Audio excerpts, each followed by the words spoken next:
Black Americans are intentionally being fed xenophobia by a white America that does not want them to have any power. Back to Drake not knowing what he is. I think he definitely knows what he is. He's an opportunist. Being Black in America, no matter what, until you open your mouth and they hear a different accent or they hear you speaking another language, you just Black. I think like a lot of Black Americans, since they're like in it, it's just like all the negative stuff. Because that's so easy to see, right? Are in shackles, like real ones. They don't know how to exist outside of patriarchal society because they don't have to. We've internalized so much of like, we don't have anything to be proud of. There's nothing here. So we resent those outside who we feel have like a certain, like an ethnic community they can go to.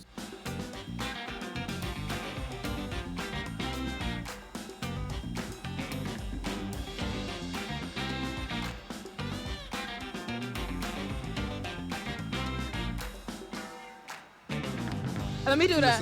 Hello, beautiful Black people. Or I would usually tell y'all why I've convened you here, but we don't truly know. But right now, we're addressing Delaney being the president of Aubrey's Angels. She is here to defend Drake.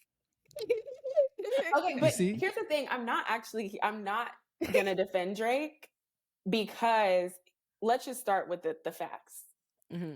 Drake lost the rap beef. Mm-hmm. He lost. It was painful. It actually made my stomach hurt. It felt like Pusha T times 4 because Not Like Us is so good. Yeah. It's too good. Like That is an incredible song. Like Kendrick did what he needed to do. I've been a Drake fan for a long time. Okay. You saying this out loud with your whole chest? Since he was on Degrassi and I wasn't supposed to be watching that show because they had that episode with a girl and her thong out. You know what I mean? And I was exactly. And I wasn't supposed to watch that show.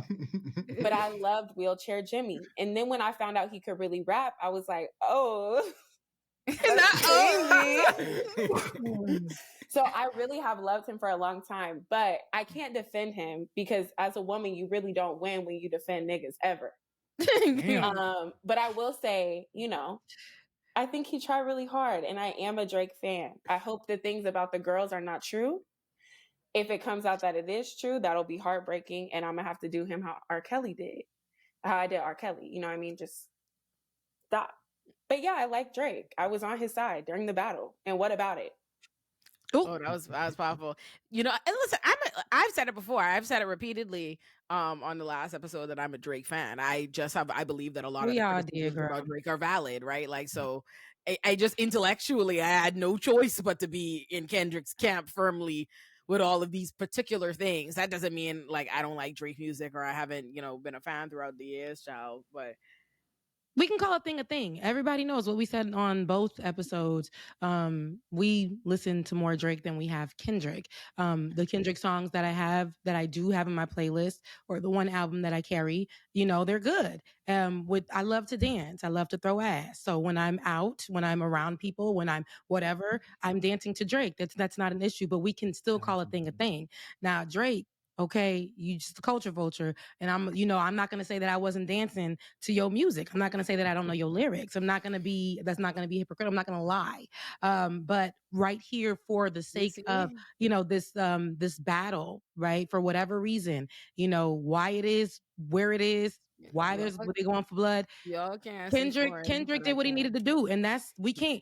Saying that Drake is a culture vulture is a little crazy to me. Stop! My God, Delaney, I tried. That man on set up in his chair. Look at him. You making my blood pressure high. This man has rapped you don't in like about one 4. dance. No, not just it's one not dance. Only one dance. I didn't like him when he was a Houston rapper. Dance. I didn't like him when he was a UK drill rapper. I didn't like him when he was an Afro beach Jamaican a nigga can't Caribbean. Have multiple sounds. Like he can't dibble and dabble. He can't be a lover of music. Look, Prince reinvented himself. So, not like that. Drake does not reinvent. Nigga sucks him up like fucking Cell. Like let's be real. Like I talking like taking. Okay. Sorry. That's a Dragon Ball Z reference, by the way. Oh, thank you. I wasn't going to catch that. Yeah. I like to just do a very simple comparative analysis, right? So when Drake dips into other genres or cultures, let's go with house, right? We have a Renaissance and we have a Honestly Nevermind, which should have stayed and out of everybody's mind. So there's an appreciation that Beyonce can have and still elevate these other voices and honor and come into a space and know her place within that realm, then you have Beyonce's 20 writers, but yeah, go off. I agree. No. Again, I forget why it is. Never mind. What happened? Yes, did you wake up and try to get in trouble? What's going on? Beyonce. That's Beyonce slander will not be tolerated here. I'm just saying. But I will. No, Delaney. Yes, I just did not have the cape on for Drake. Lemonade. I just wanted to finish my point. Sorry, Marquis. Yes, I just wanted to finish my point. Yeah, go ahead, Marquis. We're here. So, also, when Drake decided to enter Honestly Nevermind, yes, we love that you want to expand your sound. However, did you appreciate it truly? Did you study? Were you a student there, right? And so understanding your place when you enter these other cultures is very important. You can be someone who witnesses it. You can be someone who can participate in it. But as an artist, did he truly embody what house music was? Did he truly embody the culture that built this thing? Did he lift up those people who did the thing?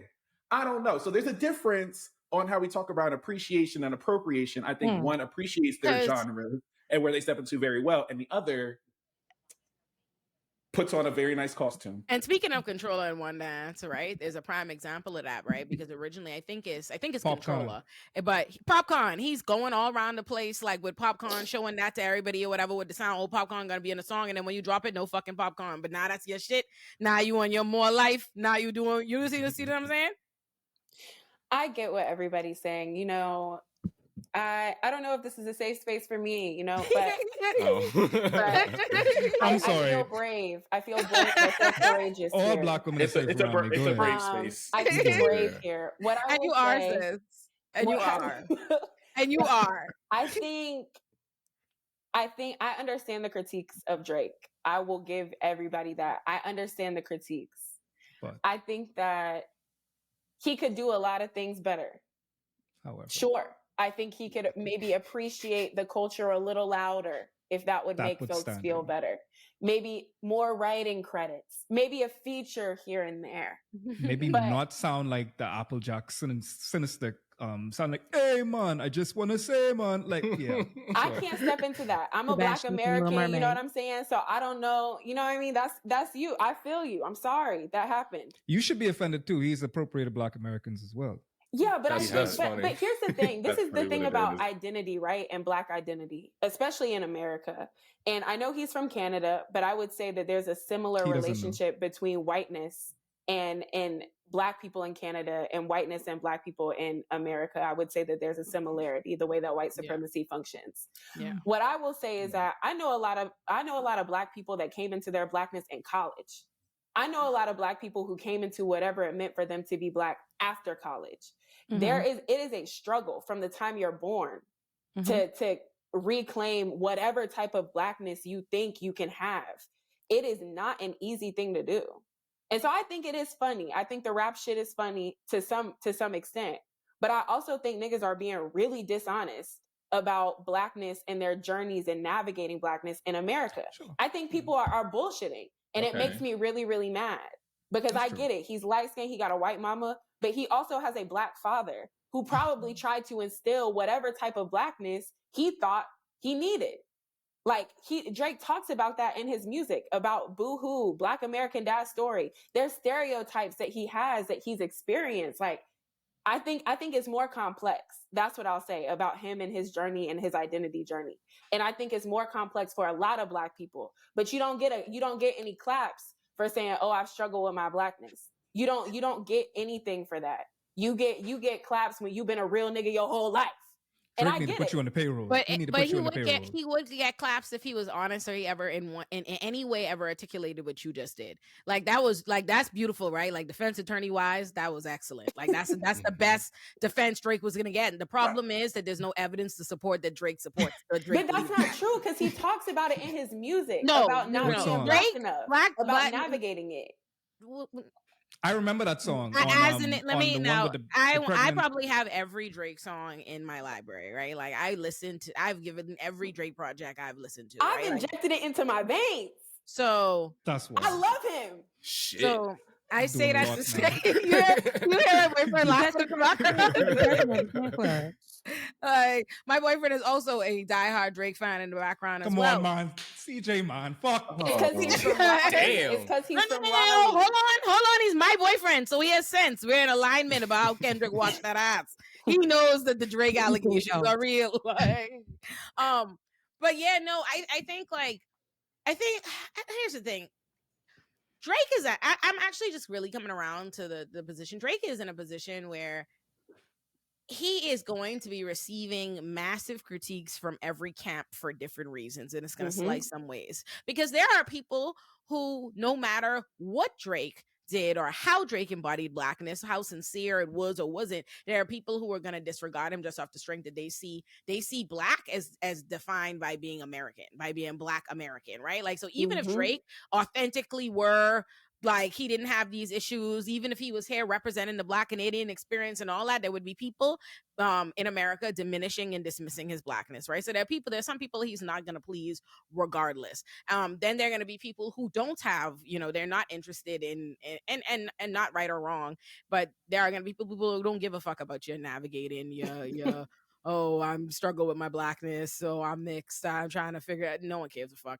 You know what I mean? Like, so there's going to be that. But also there's just the fact that Drake can't convince you of that nonsense when all Drake does is wear everybody's culture as a costume. Like, and that's what he does all the time, right? It's like, it's not even just like, it's not like it's one Black experience. It's not like we're just saying, oh, he cosplays like the Black American identity, but all of them. You know what I mean? Like, every time he jumps, he meets him a different other Black person. You wearing their shit. You're like assuming and adopting their own shit. And you can't like take other people's like recognized or fully realized image of themselves, their fully realized image of their Blackness or what they represent. You can't take it and wear it and then also want me to sympathize with your struggle to like find your way on your whatever. Marquise. Okay, and if we want to just kind of think around, I think about my students who kind of struggle with their identity a little bit and like giving them a positive racial identity development kind of scale, right? I don't think that Drake has a positive racial identity component to him because he does the woe is me, I'm in between this world and this world. Now, the association of where you think your Blackness should be or associating with like struggle, that's a little asinine in terms of like what we're expecting out of him. In reality, I might compare him. No, I wouldn't even compare him to a Jack and Jill Black because they still know they're Black. They just know they have some class, right? And so I think like the association with the culture and the idea of feeling to need to prove your Blackness, I think developmentally, a lot of young people have struggled with this because they're just like, well, I don't like the things that we are typically fed as messaging around these things are correlated with Blackness. Like, I'm a kid who grew up in the hood, but I'm not hood, right? And so I'm just like, I think people don't question my Blackness depending on how I speak, depending on my career space, depending on my title. There's no question of that. But the kids who are said to be like Oreos or the kids to say like, you're not Black enough, there is, for young people, it's not necessarily, and we look at it as like, oh, you're being bullied and da-da-da-da, but there's actually a sense of like, I don't actually see community with you, which is why I'm questioning like who you are. So is there a space where Drake may be either in a space where he may accidentally other himself by trying to be a part of something so much without recognizing like, what are your individual values, right? Like my family down south in Charleston, they're very different on how they present in their Blackness versus my family up here in the Northeast and Philly and Reading, PA. Very different types of people. And so I'm like, culturally, we still see each other and all of us can just use the synonymous, here's your head nod. But thinking around the community that Drake has actually been in, I don't think that he is reflective of Black community in the ways in which like everybody's readily able to accept him in that way. Now he has power and proximity, right? And so I think that's what people attach themselves to for Drake. But I think if I'm thinking around like the development of people and how we looking at like a positive racial identity, I don't think that he necessarily has the commitment to being around Black people and being himself fully. So once Drake is able to find who he is in his foundational self and does not associate that with the idea of Blackness versus just simply being, then that will be a different conversation. But Drake has not presented that piece just yet. So I'll say, like we said on the past episodes, for me, I just kind of view it like it's not that Drake hasn't been, even if he hasn't been accepted into the Black community, because when he came out, immediately Black Americans, Black everybody has accepted him. Everybody's accepted him. We played his music. There was no questioning at that time. We just vibed.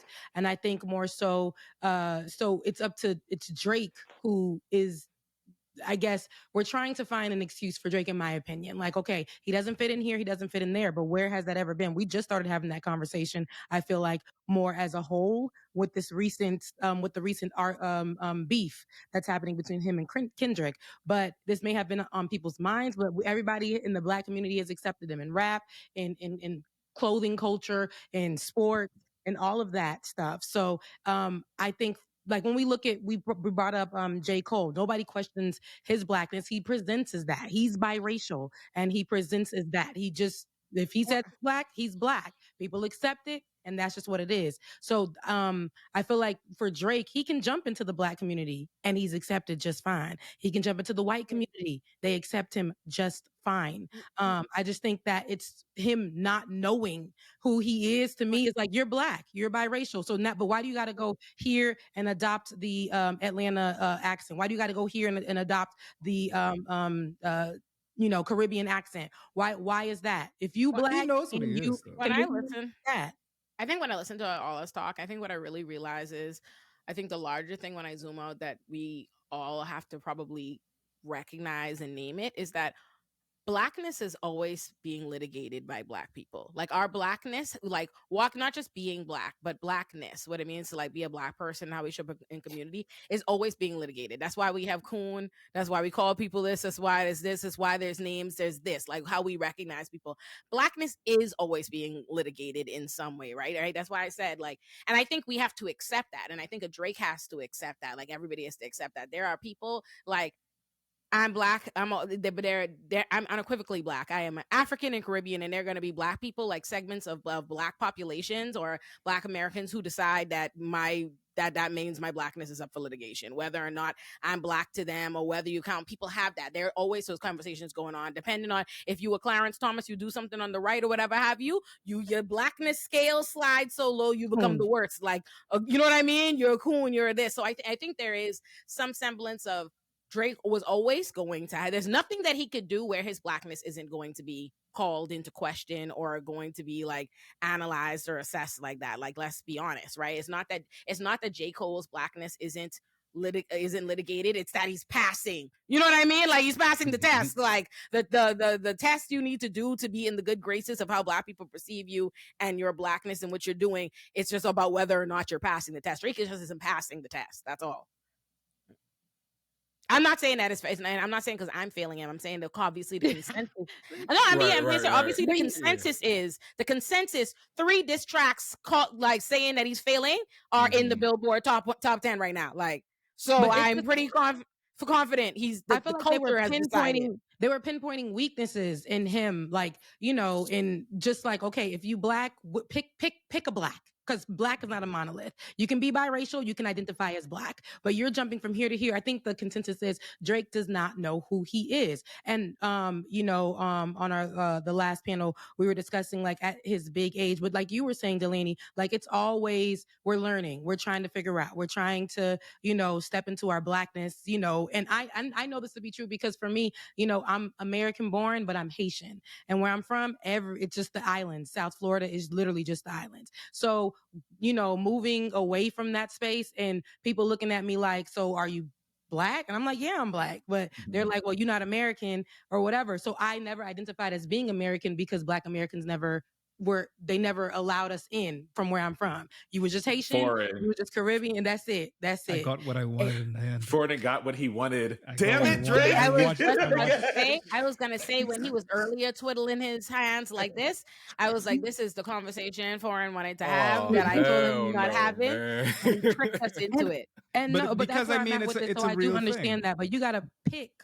For me, I'm Haitian. When people ask me what I am, I'm Haitian, and that's it. And that's fine because Black is not like when I say Black is not ours. I mean the Black is bestowed upon us by our colonizers, but we didn't call ourselves Black. I mean, even whiteness, of course. We've said this before. Like, there's literally you're Irish, no, you're German. Like, no, you're not. So yeah, you are Haitian. Like, there's all kind of different things. But back to Drake not knowing what he is. I think he definitely knows what he is. He's an opportunist. He understands that there is he going for there it, man. is money on being ambiguous. It is money in being able to be ditto and figure out, okay, I want to be flicking UK drill right now. I want to be, I get that. I went, I'm a man of many trades. So yeah, man is Diddy. Like, ditto, no Diddy. But man would literally turn around and just suck up whatever he want to do. And it gives him an extension on his 15 minutes of fame. Quite frankly, he's obfuscated a lot of acts that probably could have been a lot more popular had they not been under his helm. And the thing is, he extends his talent in quotations, by sucking up all kind of different niggas who actually are very talented. I'm not saying that Drake isn't talented, because he's an excellent songwriter. He's made songs that I've listened to and everything like that. I'm a fan of some Drake songs. I'm not a fan of Drake. However, the man, if you listen to Take Care, my favorite Drake album, a lot of that was made by The Weeknd. Like, let's be real. When we listen to the songs, when we look at the songwriting credits, but The Weeknd, Abel Tesfaye, God rest that part of him, because he was hungry and he was trying to get on, and he gave him all kind of songs to give him that era that he claims to be is one of his most crucial eras. However, that's Weeknd shit, and he bit that shit. We could go and do the same thing for the Atlanta sound that he was able to go and take capitalization over. I remember when he was listening to UK drill and he was listening to Skepta, and all of a sudden you hear him with gigs and he right here talking about things and mandem, and then he trying to go and say, oh no, gaslight the fuck out of me and tell me, oh no, I'm not saying Caribbean things. We say that in Toronto. That's Torontian slang. I would slap you with my ma hand if you think that I think that what you saying is Torontonian slang. You from Scarborough and you's a rich nigga from Scarborough. Don't fucking play with me. I got time right now and I got a lot of energy. And then the dramatic zooms for me. Yeah, and no, whatever you got going on right here. And the nigga, hold on. Even worse, the nigga jump all the way back to the Caribbean thing, and he just hopping from flicking UK to the Caribbean to all kind of other shit. And guess what? Y'all is just let niggas get away with it because he just doing it and he must look good, or he able to go and do it in a way that is palatable for a general audience. And that's a problem. Y'all need messengers. Y'all can't listen to the source. Y'all can't drink the concentrated. Y'all don't want to listen to a popcorn. Y'all don't want to listen to a vibes or this and that. Y'all want to listen to someone that could speak it in a affectation, in a particular delivery that you all feel comfortable with, or look like some lips and some consonants that you all feel comfortable looking at. And it's because it doesn't matter to people, right? Like, oh, I fucking hate you for this conversation. Right. We're here now. Because it doesn't matter to people, right? It's the same way, even when people talk about him being a culture vulture, they levy these charges. They talk strictly on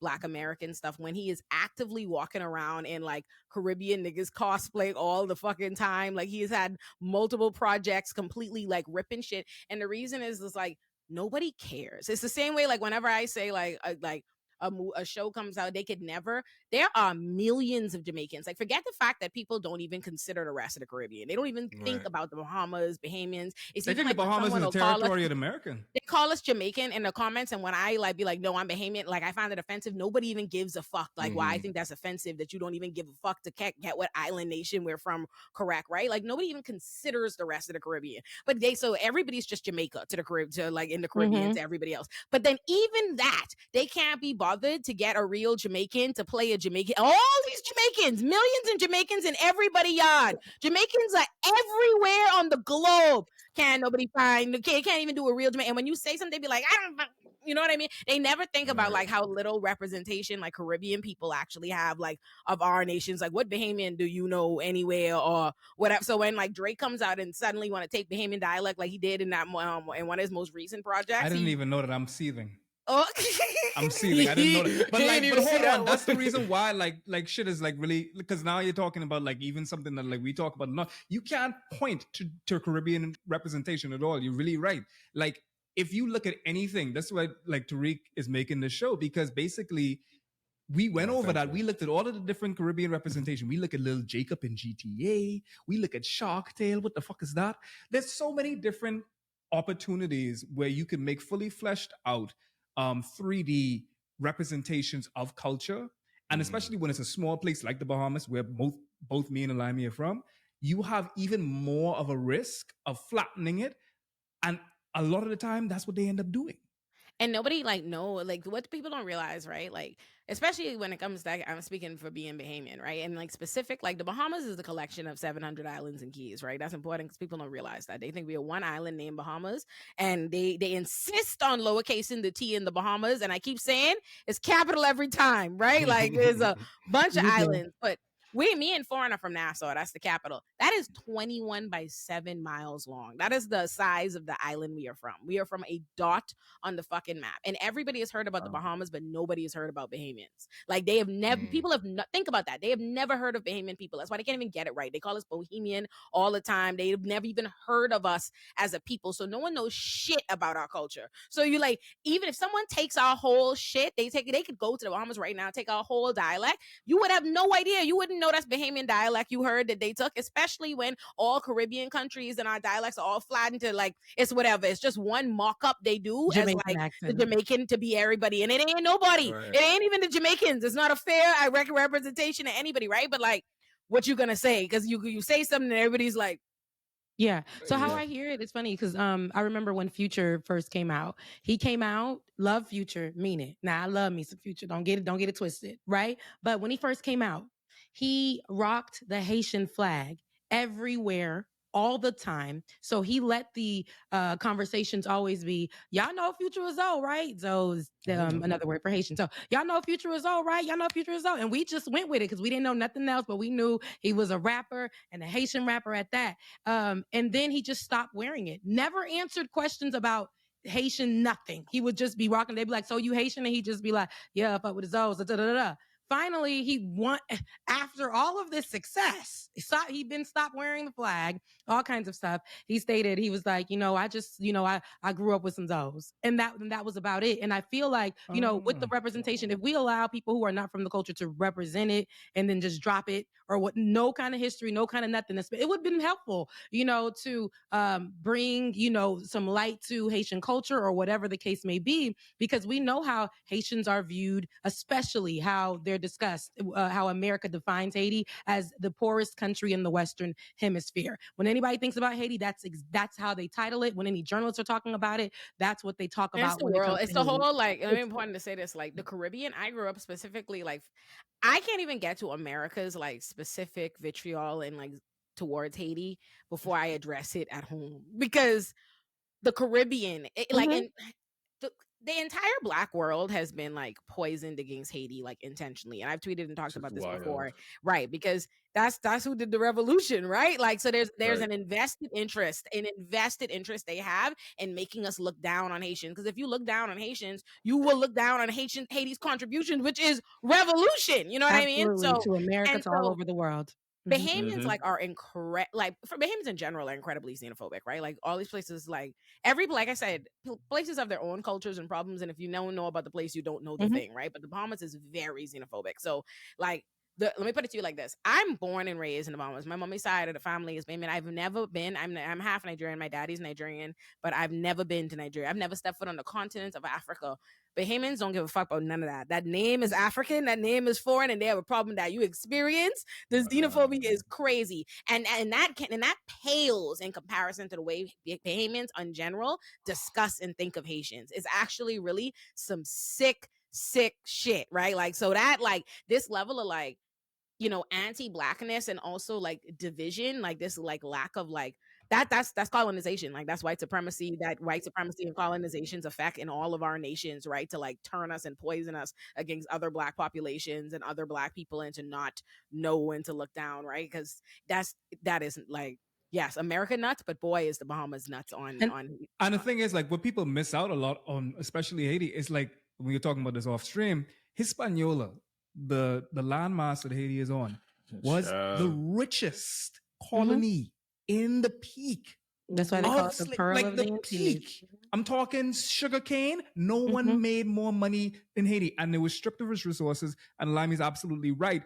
Haiti serves as an avatar and a more of a deterrent. It's almost like capital punishment of Blackness. I call it Haiti. Like basically, they hang Haiti in the town square of society and say, this is what happens when you revolt, you revolt against your masters. And not just we talk about France doing this, but people forget what America did to Haiti. The American occupation, some would even argue, is just as heinous, if not more, than the French occupation. And all of the global community collaborated in fucking Haiti. I talk in rounds on Haiti, just constantly raw dogging Haiti. And still to this day, I mean, was paying reparations for umpteen years, paying reparations to France, to your colonizers after you freed yourself. Yeah. This is type of shit. And Haiti, I think, is one of the biggest representations of Blackness.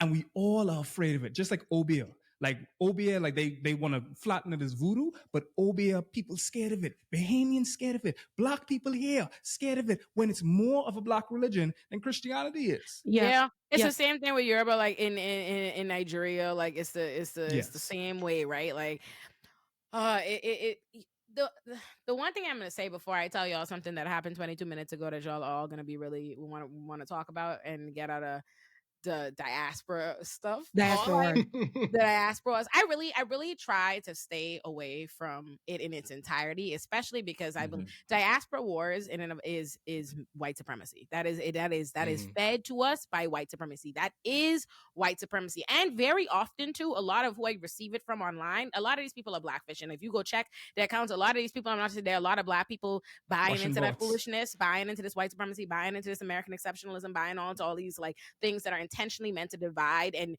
disempower the black community, right? Because all these other white communities embrace the immigrant communities for a reason. There's a reason they decided to recognize the Polish and the Irish and all these people as white and embrace those communities, because that's what creates power and leverage and all of that.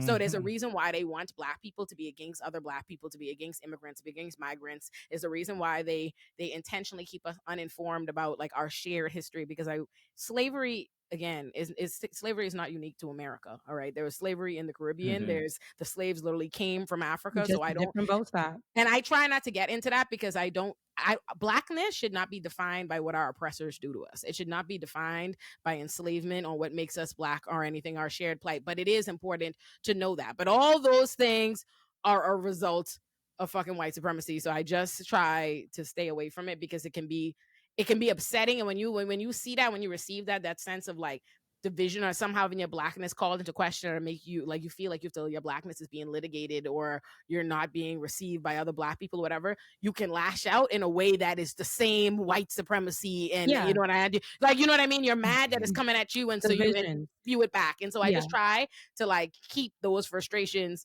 like make sure I intellect, like I talk my way out of that foolishness. And to before you get to your next one, the point that you're going into, but I just want to talk about like how that's why I think it's very important about people who, we don't want people who are not from these cultures representing it. Like you were saying, Marquise, you can appreciate it, but don't appropriate it, because it gives to me the same vibes, right? And then now you're responsible for how Americans see this particular culture or whatever. And to me, it can be a negative or even a positive, depending on how you do it. But even for Haiti has assisted the world. Not only were they the first Black country to free themselves in the world. Like we ain't even talking about, like I said before, not on this side of the world, not on the world. And they want to make it us an example. They would constantly do that. Even our rice culture, our rice farming, former President Bill Clinton.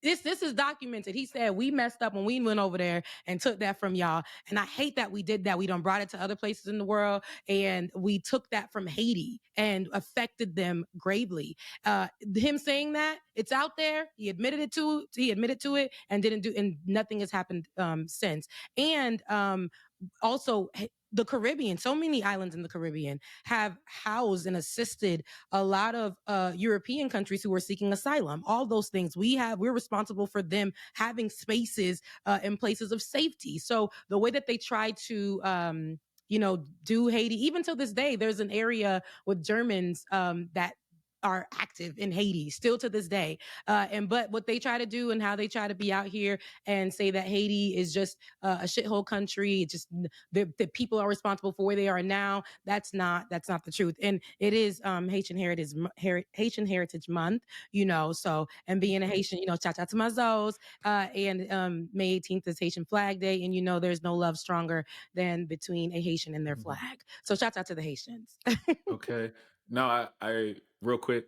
I appreciated the points as well as we think around like overall and like just to bring it as a full circle moment. I think that's the importance of thinking around Drake, thinking around music, thinking around pop culture and our engagement with like I don't even call them subcultures, but other cultures within the Black community overall is because like I think Chimamanda, I don't talk about her a lot, but for her, she talked around the danger of the single narrative. And so like when we really do think around the ability, especially as specifically, I think around just as a Black American, like there are very particular stereotypes that we go through. And I'm like, we don't want to do the same thing that they did to us with minstrelsy, because that flattens our ability to humanize each other. That flattens the ability for us to actually engage with each other and actually complicate each other's stories a little bit more. And so as we are looking, like I even got to sit here and learn even some more stuff, right?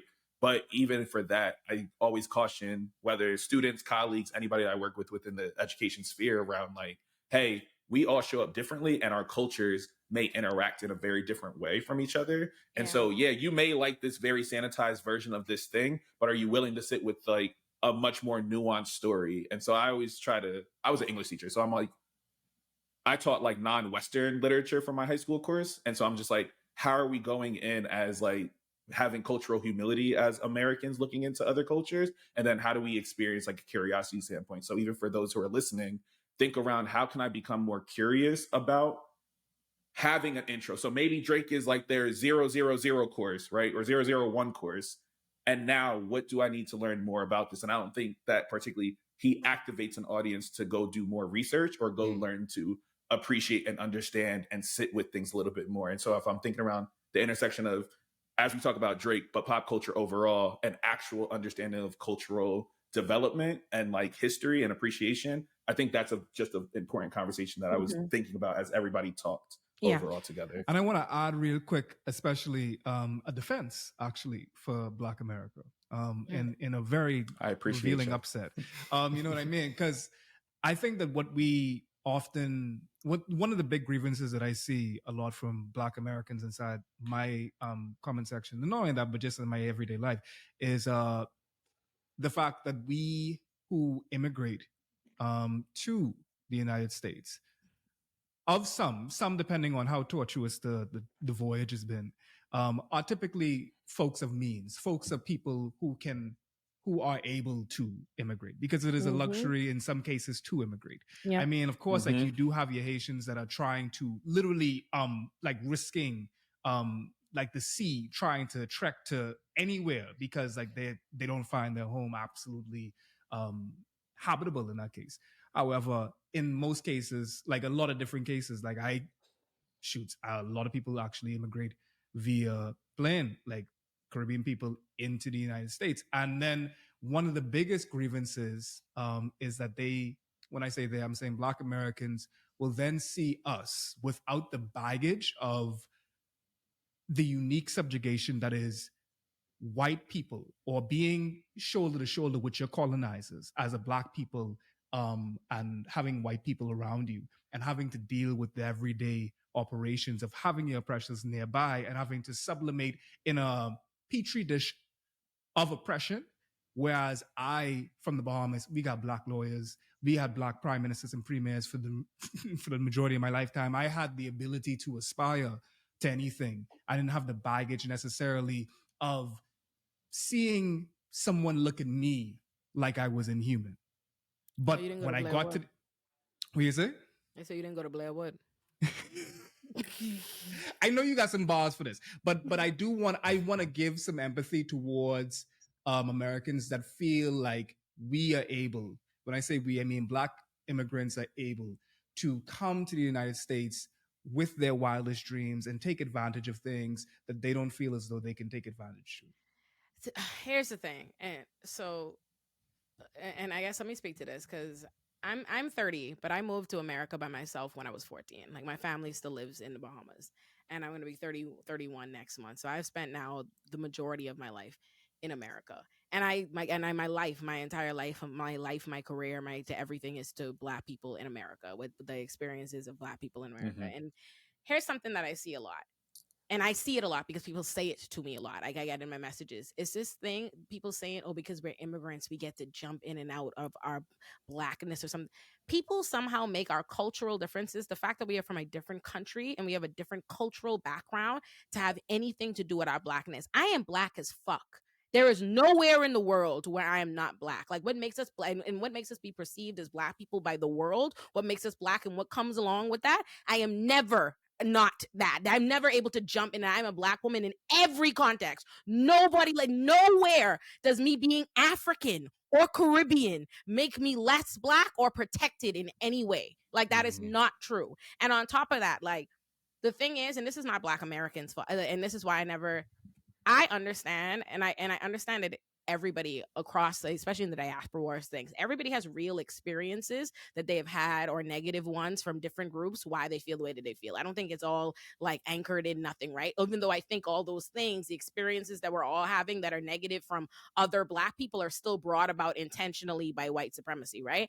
And like being able to like be here in America since I was 14, I see the real ways in which like the major disadvantage that Black Americans are set up to have, that I think is different, it is the true privilege I have as somebody from a Black nation, is the fact that I don't come from a nation that says to me, it does in different ways, it's more nuanced. I realize as an adult that I'm being fed that fucking, Bahamians are force-fed colonization like shit in this book called Making the Bombers. Don't get me started. It's there, but it's more nuanced, right? Like you have to see it on a more class level and this and next thing, but it's not as overt. It's no way near as overt as America says to you that because you are Black, you are not this, you are not that, and you will not be this, and you cannot have that, right? There's a way that like I recognize the privilege in growing up in a place where all the other Black people around me were middle class, well-to-do lawyers, whatever have you. Like it was never in my mind like.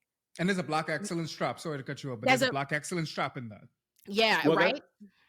I think that's actually super interesting because you made me think around the time I actually studied abroad, and I went to the Czech Republic, so just a very interesting space in itself. But I was in a bar and I was like, I cackle outside of here, like I'm a loud person. But somebody came up to me and was just like, "Oh, you must not be from America." I said, "Huh?" And they were just like, "Well, whenever we see Black Americans, like you're sad, you're angry about something, you are." Like that doesn't exist. So the idea of me showing joy in a separate country, and they said, "Oh, so are you like different? Are you like full Black? Are you actually Black American?" So even the question of my Black Americanness was kind of messing with them. It's not the first time it happened, right? Like my school had a big study abroad program, and so even like the idea of like me demonstrating what they have not seen outside of global media, what they haven't seen outside of The Wire. Because that's the thing, right? Like, and that's the thing, what like people don't recognize is, and they don't realize it because they're not in the countries with our families and see what they consume, right? My family watches all day long nothing but CNN and MSNBC and with mainstream Law and Order. They are literally sitting in their Black nation, so they're not even contextualizing like what it means to not be in that Black nation. Like when I got to America, it was a fucking like, what the fuck is going on? Why do I know all these white people around me? But no one had said that. You don't realize it. So Black people in other places are sitting there watching mainstream American white media feed them stuff about Black people in America with no like awareness for like how that juxtaposes to their experience of where they are. So there's a lot of fucking bullshit that like I will never tell Black Americans or suggest that there aren't Black immigrants or Black people elsewhere who have misconceptions and white supremacist ideas and looking down on Black Americans. That is absolutely so, right? And that's ignorant. And I realize again, I'm like, from living in this nation and now growing up and you learn the things and you go to school and you're like, oh, this is an incredible amount of setup to fail, right? Like I don't have like the Bahamian government is not actively set up to try to make sure generations of my people be incarcerated. You see what I'm saying? Like they're not actively, that's not a thing. We don't, like, there's different levels to this. So that is something that I understand. And so I've never been interested in like playing into this, like how people think they can perceive or look down on Black Americans or anything. That's nuts. I'll never be a part of that. What I don't like is being Black and being a Black immigrant. You know what it is to be not a citizen. Let's stop talking let's not talk about it as an immigrant or what people think of as immigrants or migrants. What it means to not be a citizen is to not have rights in a place. That's what it means to not be a citizen. So imagine you be Black and not have rights in a place, and to not have rights in a place like America. Like I have been here since I was 14. This country tells me every day, I am not, when I say to you, I can't even get a phone in this country without paying an international, I'm a foreigner, like tax, right? Like I can't do shit. Like everything y'all see me do, every opportunity you see me do in all the years of people seeing me work and do media, understand that I ain't made a fucking dollar because I can't, because the US government won't let me. I am I have done it the right way. I came here, went to school. I've been in American schooling system since I was 14. I am a admitted state bar attorney. If I don't have a job that like my visas, and I can't even practice. I can't even go help you as an attorney. I can't even go. I have no rights in this country. I can't do shit. Every year is a gamble of stress and me trying to figure out how to even still be here. So it's nuts. Like on top of that, like having people somehow perceive you walking around like, what benefit do you think I have? That look like you, that are supposed to be your raceman.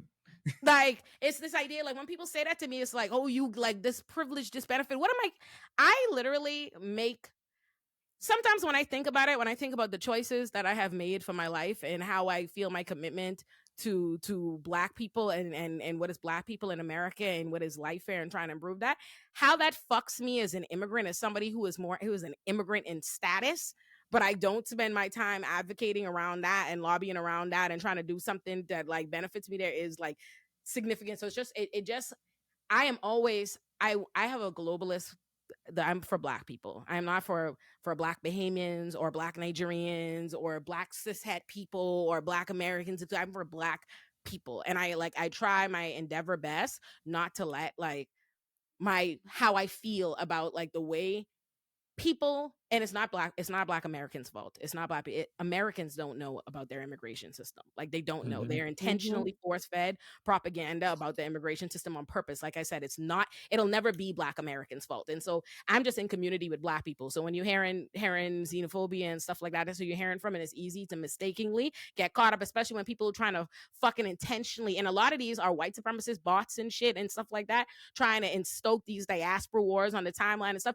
That's intentional, because if you see that enough and you keep feeling like you're being othered and all these different stuff, what it makes people do is retreat into their corners. You know, Black immigrants go, okay, well, fuck you then, because then think about being like an immigrant and being told like, oh, y'all don't try to assimilate or whatever have you, or this is the next thing, and then you try to, and then it's like, fuck you, you're not Black, you're not this, you're not supposed to be that, I don't want to hear from you. And it's a real thing. Like people tell me I made this show and people tell me every Sunday that they don't want to hear from me and my Jamaican accent on the fucking show because they like it, so they've decided. And you know what I mean? They decide, because in their mind, Blackness means Black American. So if they decided that this is a Black show that they like, that means it's Black American, it's theirs. And somehow I then become the other, the alien on my own shit, you know? Tariq, I'm curious to what you have to say, because you actually been to the Bahamas and like, but of course, like what was it like actually being like in a Black nation outside of like, do you feel like any real juxtaposition in that, like when you just like, oh, niggas just out here? Like, yeah, I mean, like comparatively, I guess I felt like, I guess you could say like a little safer in a way, like, cause it was just like you said, it was just like niggas was out here, like niggas was outside, like it was just like it's plain as simple as that. I do think that like to what you guys were saying, just from talking to you, Foreign, about just in general, like there's like a lot of melting pot that goes into like the way people like perceive Caribbean culture and like representation. It's not like, I mean, I'm gonna bring up cartoons because you brought them up already, so I don't have to feel bad about it anymore. But when we talked about Futurama and we talked about Hermes, and like Hermes has like 3 jokes. It's the weed, it's curry, and it's limbo. And they loop that shit been around since 1999, and they do the same damn 3 things every which way. And he's played by Phil Lamar, who is absolutely not Caribbean. What you say you do? You say you do with your faking face? You do with your faking face a couple times. And like, not only that, but like Grim from Billy and Mandy too. Like, yeah, Greg Eagles. And like the optics of you choosing a Jamaican to be the Grim Reaper as well. Right. It's a weird trope that they do across all TV. It's weird to me. Because I told you this before, but Grim in that cartoon was not supposed to be Jamaican. They wanted like a British guy, but then Greg Eagles was like, "Hey man, what if I just did it in like this accent that's not mine?" And then everybody was like, "Oh shit, that's dope." And then they got to the second season and they wanted to do an episode where he was like a real person, and I guess they realized that a Jamaican man probably shouldn't be the slave to these two white children. So he's white when he becomes a human.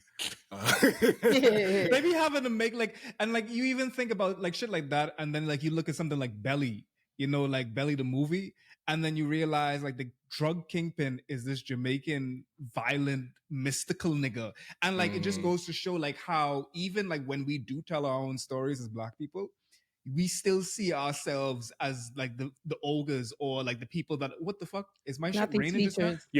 You're doing your iPhone features. Fuck, man. I can't stand this goddamn thing. Anyway. Oh, is that the thing that thumbs up too, the reaction. Anyway, what I'm saying is very serious. FaceTime, and here you go.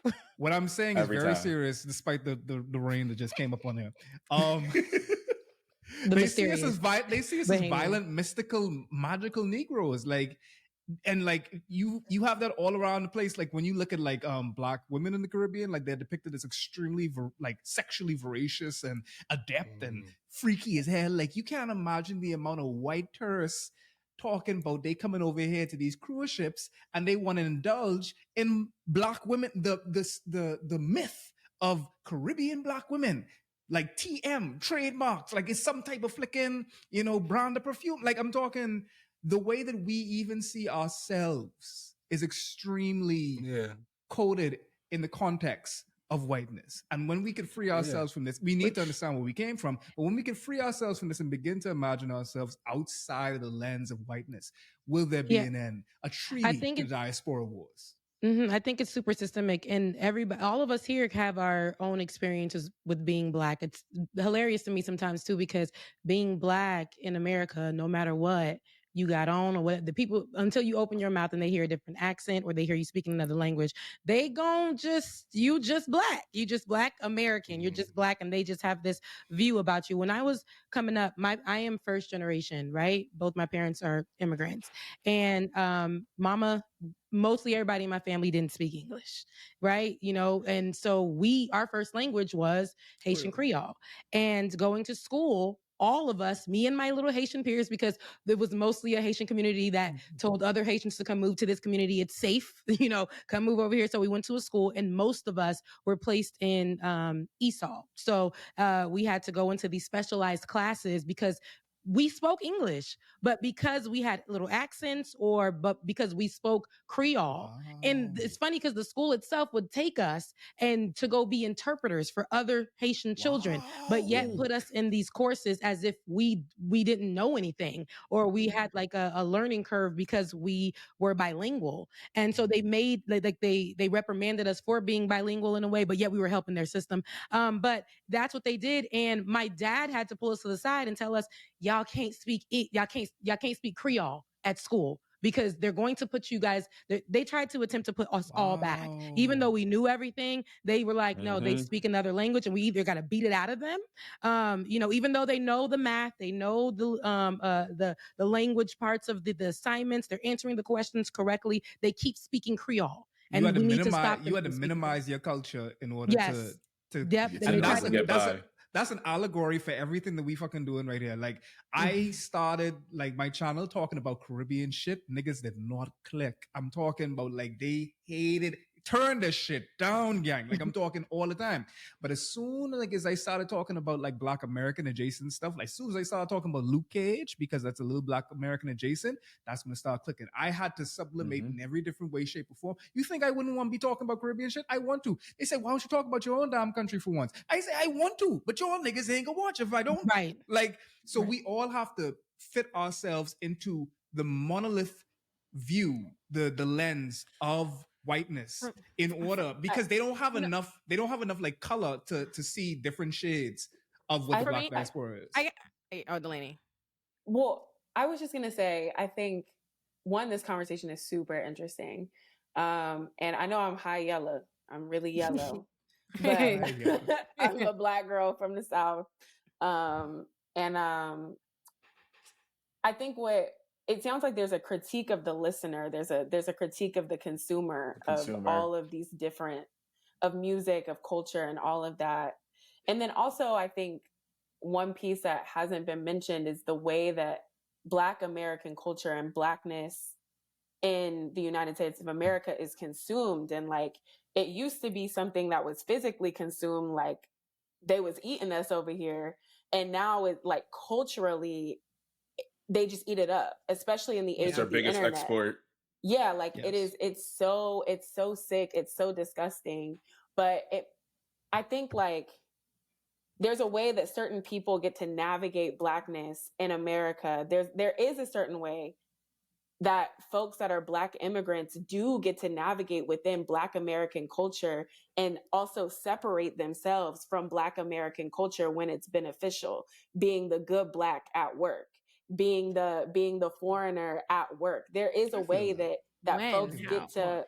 Well, I feel it out of line, man. I ain't gonna lie. Like, sorry. I think about people that I went to school with, like when I was in high school and when I was in college, there was a cultural and social dilemma around what type of Black you were. But the way that white people separated Black people that were Nigerian or Black people, there was like a perceived like intelligence and like exoticism as well, though. And that's the double-edged sword of this shit. And so it was a really, really hard thing, I think, to navigate, because Black people that were foreigners, that were immigrants, that were specifically Black people that were from the continent, there was this like, you know, like, we want you here, like you're Black, like you really Black, like you where we from. And then there's this like other side of it where Black American culture, because of what you were saying, Olay, is like nasty. Like you don't actually want to be a part of it. Like it's maybe not a good thing for you to be a part of it. So I think it's nuanced. Like I think it's really difficult, especially just like intracommunally in America when you're in the belly of the beast. Like I think that it's so nuanced and complex and hard to navigate. I think, maybe I be having, so like I said, I'm Bahamian Nigerian. My daddy is Nigerian, so that's his own different kind of Blackness. And my daddy's Nigerian Blackness looks down on my mama's Bahamian Blackness, right? So I've always been surrounded by different kinds of Blackness. And I've always never been perceived accurately by the society around me. Like in the Bahamas, when I was growing up in the Bahamas, to them, I was a foreign. I'm a Nigerian. I've never been, nothing about me Nigerian in application, right? I'm born and raised in the Bahamas, but to Bahamians, I was Nigerian. And when I get here now, especially when you add the public figurdom to it, I'm never anything that I actually am, right? In fact, like, and so I guess the thing that I struggle with is there is no opting in or opting out for me, right? Like that isn't my life experience, and being an immigrant has never, honestly, especially to one, I try to make sure we don't I don't miss and mistake. I guess the thing that I really need to say is going back to like the perceived, like how different Blackness judges Blackness and how Blackness operates, right? I've always been surrounded by Black people and the majority of Black people are not consciously together. It's not like the average Black person is super progressive and pro-Black and aware their politics and consciousness. Black people are conservative as fuck. Listen to me, globally, Black people have this issue and this struggle and stuff with their Blackness across the board. This is the problem that I have. Black Americans right here in this country, I know a shit ton of Black Americans that don't feel half as much care about Black people or community or what's going on or whatever that I, as a Black immigrant, who does, right? But that doesn't doesn't get you, that doesn't get painted as though all of Black Americans are like that. Doesn't become the reflection for Black Americans. What I don't like is people dismiss and disregard and completely erase all of the Black immigrants that run contrary to this narrative that we want to have, that Black immigrants don't care about their Blackness or don't care or don't see themselves as in community with Black Americans. There are so many non-American like Black people or Black people that have Caribbean or African roots that contradict that, and they are dismissed. But then people will bring up their like whatever like anecdotes or whatever individuals, so like they'll bring up an Emmanuel Acho or whatever and ignore Issa Rae whose parents are Senegalese or whatever. You know what I mean? Ignore who is like they pick and choose when they want to have a celebrity or it is a persona or it is a public figure that is Black and they are not American, but they can do something that looks good for Black Americans. People take them. People have no. I don't see people trying to act like when Sidney Poitier is called the first Black person to win whatever the fuck or do whatever the fuck. I do not see Americans trying to give him to us as Bahamians. They're not trying to say he's not a Black American, but those things don't come up when people want to talk about our cultural impact. That's what I'm saying. It's like people want to be like, they're always talking. They will be talking to me, a Black immigrant who like spends my whole life in this shit, and then be telling you that, oh, we just did, you know what I mean? It's like, it has to be like, it cannot be that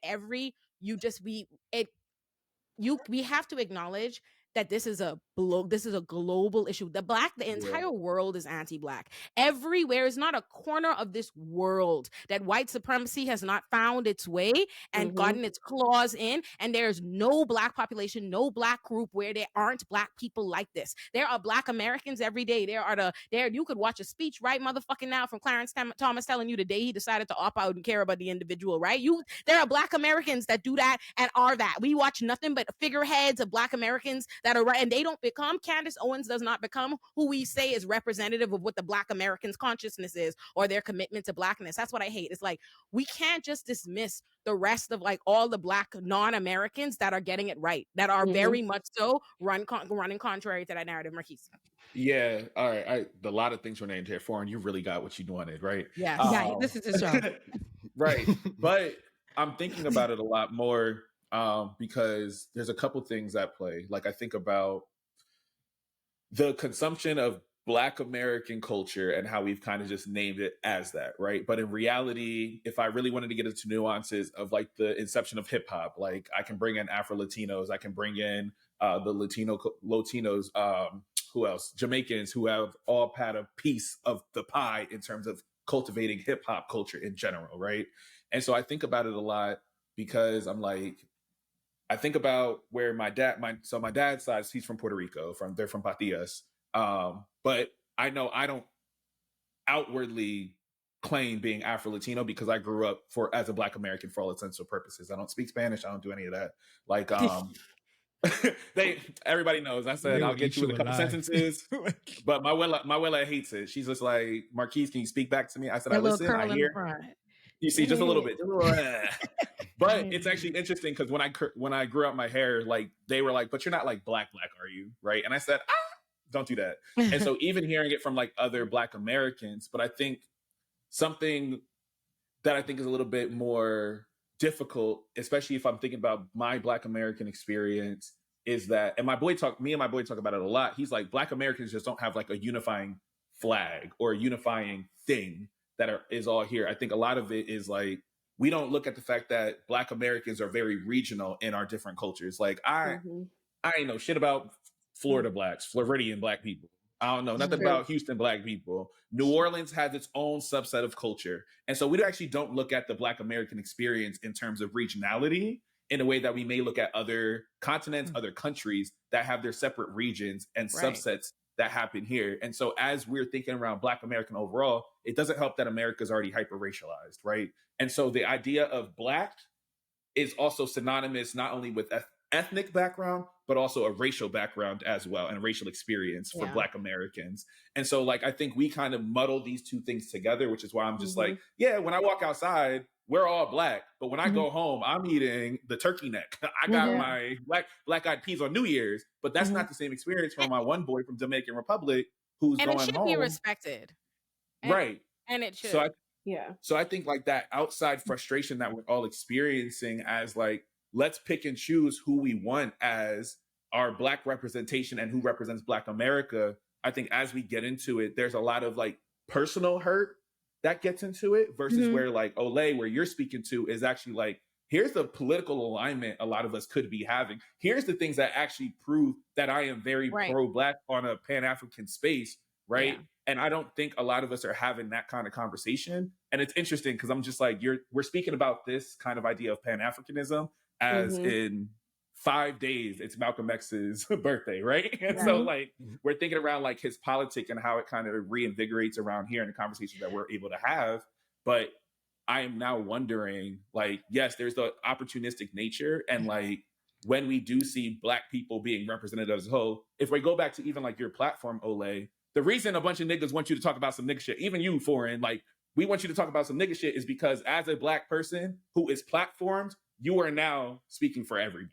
Right. Because there's very few and far between. And so I think there's a resentment that can happen on an interpersonal level and an intercultural level. But then that idea of like of the American exceptionalism and having platforms in America, the nuances kind of get flattened because we need us to politically all be liberated, but interpersonally, but we're just like, but Olay, how you get there though? And, and that's my thing is this, right? Like, I feel that, and I understand that. That's why I feel I cannot express to you what I feel about my love and commitment to Black people, right? That's why my show, like, I've said it before, like, it would have been easier for me. I have a large ass white audience or whatever. I could be doing some white shit, go be on the show on the right, running on with some right wing person, bringing on white people they want me to talk to and all of that. That's not what I do, right? I curated this really Black ass show. I brought on like 40 different Black people. I've put on Olay and Friends, right? And like most of them American. I am deeply like, and I feel that Black Americans have the right to deeply critique people who exploit their culture or try and wear it, right? Like, not for nothing, as much as I've been in America the majority of my life now. By the time that I die, by the time I'm an old lady, I will have been in my country, the country that I'm from, for a very little time. Like, I know so much more about America than I know about my own country, right? That being said, I never mistake myself from being from a place. You don't ever see me trying to act. You've never seen me claiming no community, no this, that's my, never have y'all seen it, ever. I have never,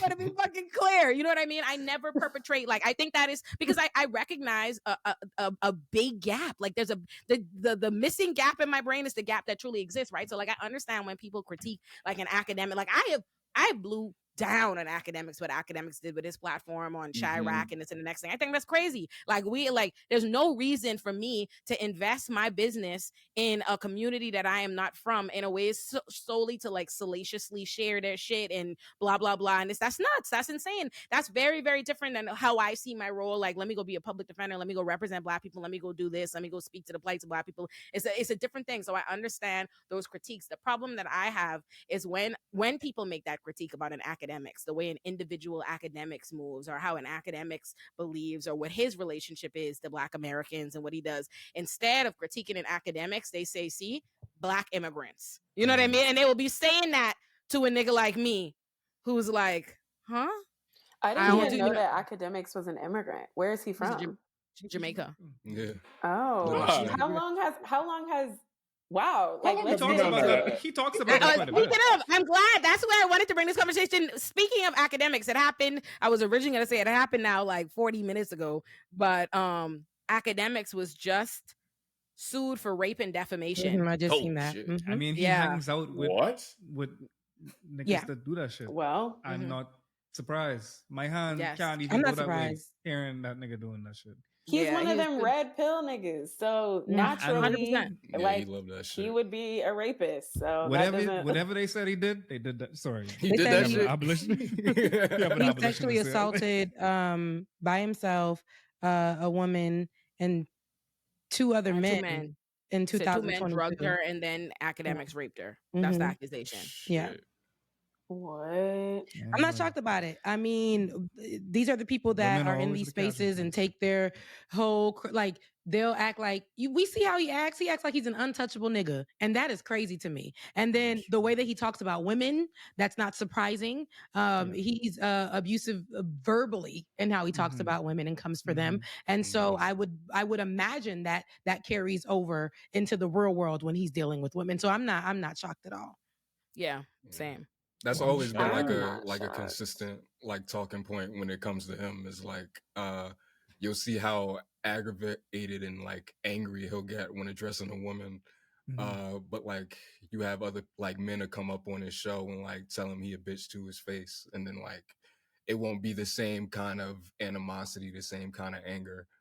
So I get it. I think on the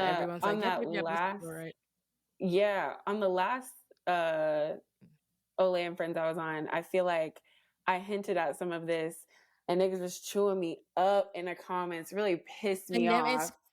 And you know what's crazy? It really like that was a prime example to me of like just how irritating the internet is, because that's how hilarious that you're on fire that whole episode. I'm like, if they're not even like arguing. It's so crazy. They were mad at Delaney. They heard the word patriarchy and lost their fucking mind. She's like cracking the funniest joke in the clip.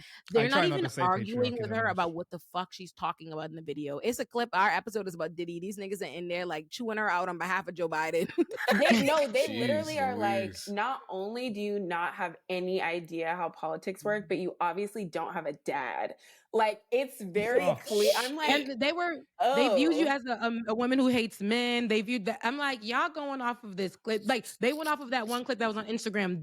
You can tell the whole comment section. They were like, why this chick on here? I'm like, y'all watch the show. Y'all don't even. Y'all mad because she said the word patriarchy. Y'all mad. And I'm about to say it again. And I'm about to say it again. I'm about to say it again, because this is exactly what I was talking about. Like, this is the way that patriarchy functions, allows men like academics to do things like rape, like to use money and power. When I think about even the way that patriarchy functions for people that aren't moneyed, like the way that they're allowed to navigate sex and rape and power in the household, it's nuts. And so what I was saying on the last episode I was on was that I don't put anything past men, cis-het men, because patriarchy has allowed you and socialized you to do really horrible, violent things. And unless you have proven to me, this is just my personal thing, unless you've proven to me that you've done the work to undo those things, or or at least thinking about them, you can't be around me. I'm scared of you, because it makes sense for me to be a bit frightened about what you could do or could not do, or who you could be, because that's the way that patriarchy functions. And I think people would just like have such a more free and safe life if they would invest in studying the way that patriarchy functions for all of us, the way that it impacts all of us. Niggas are in shackles, like real ones, because they don't know how to exist outside of a patriarchal society, because they don't have to. Like, this is where we're at. So no, academics potentially being a rapist doesn't surprise me. I wouldn't be surprised if any cishet man was like, yeah, I did that. Yeah, because that's sex culture. That's the way that we have sex. It's about coercion. It's not about enthusiastic consent. That's not sexy. Nobody wants that. It's about the chase. Little boys are taught so young. A girl says no. It's so funny. Like, convince her to say yes. That's game. Having game is convincing somebody. Why do you want to have to convince somebody to fuck you? Don't you want them to be excited? Right. But that's it. No. Oh, that's a bar. Oh, that might be a word. We might give you the last word, Delaney. After Foreign has tricked us into this conversation, that I just want to let people know necessary. Yeah. I said for it. I ain't talking about nothing near nobody's diaspora was. The minute you said Drake, I saw him twiddle his hands like this. He said he knew where it's going. I knew it. And I kept trying to anchor it. We don't know how he got it to go there. We don't know. I do want to say thank you. I do want to say thank you, because I think that was a piece that was missing in the internet conversation, at least for me, around what it feels like to be of like a culture outside of Black America who's been a victim of Drake. And I think that Atlanta culture is one thing. I think Southern culture is one thing. I personally raise your hand if you've been personally victimized. Yeah, for real. But I think me as a Southerner, I didn't feel victimized by Drake. I feel like he, like, I think about his father, I think about Memphis, I think about his trying to connect to a specific type of American Blackness. So that didn't offend me. But hearing what you're saying about, like, damn, you want to hear this accent and this sound of music from this light-skinned Canadian nigga, but you don't want to hear the original artist, I get you. So I want to say thank you for sharing that. That's beautiful. And because I know I'm gonna be getting called every kind of get my fucking ass out this country. Tether. I already know. I'm getting called every kind of tether, every kind of disparaging xenophobic remark. I feel like, you know what's I'm crazy? from here, and they say that to me. People comment on my shit and they'll be like, people will like things. I swear to God, people will literally be like watching something I say and be like, oh, I liked what she said until I heard that nasty accent slip out. She was trying to hide it. Hell. They will act like I'm trying to like hide my immigration stat. Like I'm trying. They go around like I'm trying to fool somebody. Like I'm trying to pass as a Black American. I got a Bahamian Nigerian flag and both in my every bio. I have a Nigerian name. I go by my name. I tell y'all I have a Bahamian accent. I say I'm Bahamian every chance I don't. I'm like, I'm no one trying to hide it from you. But it really, Hotel. I'm in the Bahamas right now, and niggas be telling me to go back to my country. And I swear here. They send voicemails about like to me and my co-host. They be like, you're American, Ben, but the girl next to you, like what is she like? She's what they call me something, and they're like, she needs to go back to wherever. Like, why is she even here? She has no experience. I've been here all my life. People say can I? It's actually insane the way people talk to and about me off being an immigrant. Like it's insane, and the way that like people don't have any respect for it as a plight. Like you see how like people spend all this energy trying to like give space to Drake's biracial experience. Nobody gives a fuck about you as the immigrant nigga. Like I swear to you, like it's like you get like I like the fact that I don't want to talk about it on my own show because people like I feel like I'm going to be attacked by my own audience who wants me to do my best not to remind them that I'm not an American. You know what I mean? Like like you ain't even talk about it this much, but like there's a lot of the foreign Black people get exotified. So that's one thing, which is a fetish. It's not a good thing. It's a fetish. And that's very dangerous because as soon as I step out of the sexy Bahamian, shit, then it's a problem. They don't like that shit no more. They say, no, do the Caribbean thing. But however, African, especially like continental Africans, have never been cool in Black culture, and because of that, never people won't let me be Caribbean. Exactly, because they don't like to hear no Nigerian accent. They won't let me be Caribbean. Like at least like foreign, they pretend to be in Caribbean deeply, but they acknowledge him as a Caribbean person. I am Bahamian first. Like I said, I've never been to the continent of Africa. Like I've never been. Like I'm super Bahamian. The way.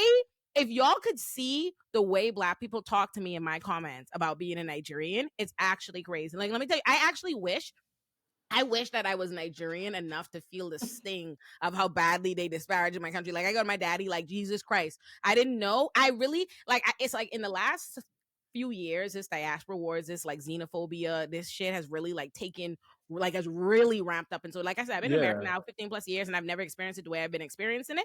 But the way they talk about being Nigerian specific, they don't acknowledge me as being Caribbean because they want to specifically call me every kind of Nigerian. Like that's the bottom of the barrel. The way they talk about me is, I'm like, Jesus Christ, why are y'all talking about Nigeria like this? It goes Nigeria and then Haiti. I think those are the two at the bottom of the barrel when it comes to Black migrants. Which is so like fascinating. I had an experience at the barbershop about a month ago, and it's always the barbershop. We start there. I said I got too many battles to fight already. But I was in the conversation and it was like this whole idea, and I was like, these are like Black Americans who don't like the fact that they're Black American, and it's like a very weird experience because they said, well, we're only attached to thugs and we're only attached to this and we're only attached to like named everything bad, right? And so they were just like, but you should want to. Child, don't get me started because I said it was a middle class Black. I said I'm tired of you, but I hate that foolishness. It was annoying. But they were sitting there. They were like, well, you should want to know more about your heritage. You should want to know about your roots and where you come from and this, that, and the third. And I said, quiet as a cat, I said, my family came from Barbados in 1850. Like, what are we talking about? Ooh. But they were like, but why don't you... We out here. Okay, stop playing with him. But, I told him, I was just like, in reality, I was like, yeah, I know my family in Puerto Rico, we come from Maroons.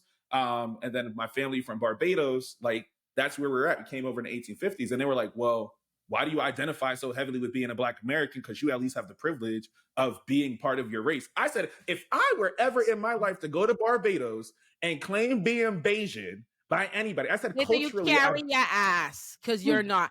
Carry your ass. And Black Americans have an amazing culture. Right, but that's the piece that was like confusing. I said, child, just go to the Harlem Renaissance. Like, we lit as fuck. What are we talking about? Yeah, for sure. Like look for it. Like, I don't like, that's why I say, like, for as much as I don't like how the Black immigrants are disparaged, I really don't like Black Americans being disparaged. That's some bullshit. Like, but I thought it was like interesting. Yeah, like, yeah, but but even like is the problem. But even I hate when people, I have only experienced that a couple times in my life. Like, I'm telling you, only one time, like a devout white supremacist. There's only 2 times in my American experience that I've had anyone even kind of try to present being an immigrant as like a better thing or a benefit. In some ways, 2 occasions. Once it was a devout white supremacist, like in Ohio, like, who said some stupid shit like that. He said something like, "Oh, at least she's not Black American," some stupid, ignorant shit like that. And that just like, I cannot express to you just like how far I am from the world of people who live in delusion to act like Black Americans don't have a very distinct culture and influence and impact that we're all looking at. Most things on my bookcase, all my like so many of my Black thinkers are Black Americans, or everything I watch is Black American, my whole pop culture, all this, lots of that. So the shit is nuts. Like, you don't even have to like look for, and regionally, all kinds of different Black cultures. Right, I'm trying to get Bahamian, I'm trying to get people to know to just capitalize the T in the Bahamas, much less get them to recognize different Bahamian cultures from island to island, right? Like, Black Americans have distinct cultures that you can see regionally, right? That like we can impact, we can see there. But that was the piece that like threw me off, because I was just like, y'all don't. I said, but do you see like how even in that space of like seeing the experience of people who immigrated to America type situation, so Black immigrants, and then also just like how we think about ourselves. So it made me even think around the question of like, we've internalized so much of like, we don't have anything to be proud of. There's nothing here. So we resent those outside who we feel have like a certain cultural community, like an ethnic community they can go to. So there's a set of traditions. But I was talking to my one friend. I was like, child, I'm so happy. Like, soca is such a great time. Like, it's great. I said, however, I don't get it. I said, I know jazz. I know the blues. I know various things that. Right. Yeah. And so it was like a very interesting moment, because I was just like, yeah, because it made me think around like the idea of being able to pop over. I was like, yeah, I can appreciate, like I've said, I haven't been to a carnival yet. I've been invited several times, but I'm like, for me, there's also part of me that kind of tried to figure out like, but that's not my particular world. And I'm not a carnival or soca or reggae. Right. I want to rapidy rap all night. I'm not. So that's why I thought it was like super interesting around like how they wanted me to like truly attach myself to where my family lineage goes back to. But I'm like, if for the things that I've known, so I'm sorry, Tariq, I'm long-winded, but the things that I've known, I said, this is what I have. This is the only thing I can attach myself to. So I was like, I'm very proud of the culture I came from. I appreciate the fact that I know like my family lineage and I've been able to ask those questions and get those answers. But I also don't want us to diminish the fact that like there's a lot of really strong cultural things here. I think the lasting piece is like, what do we all want as Black Americans to be like our unifying thing? I think is what they're trying to look for. Yeah. Tariq, were you saying something? Yeah, I was gonna say, like, at least like from my experience, I've noticed that it really is, for a lot of cases, it's like a perspective thing. It's comparative to like a similar conversation, right? Like, I remember when I was in high school, we would have conversations like, oh man, if you think back to like the 2000s, you could think about the fashion, the music, it has a specific sound, a look. But in the 2010s, we didn't feel like the 2010s have that.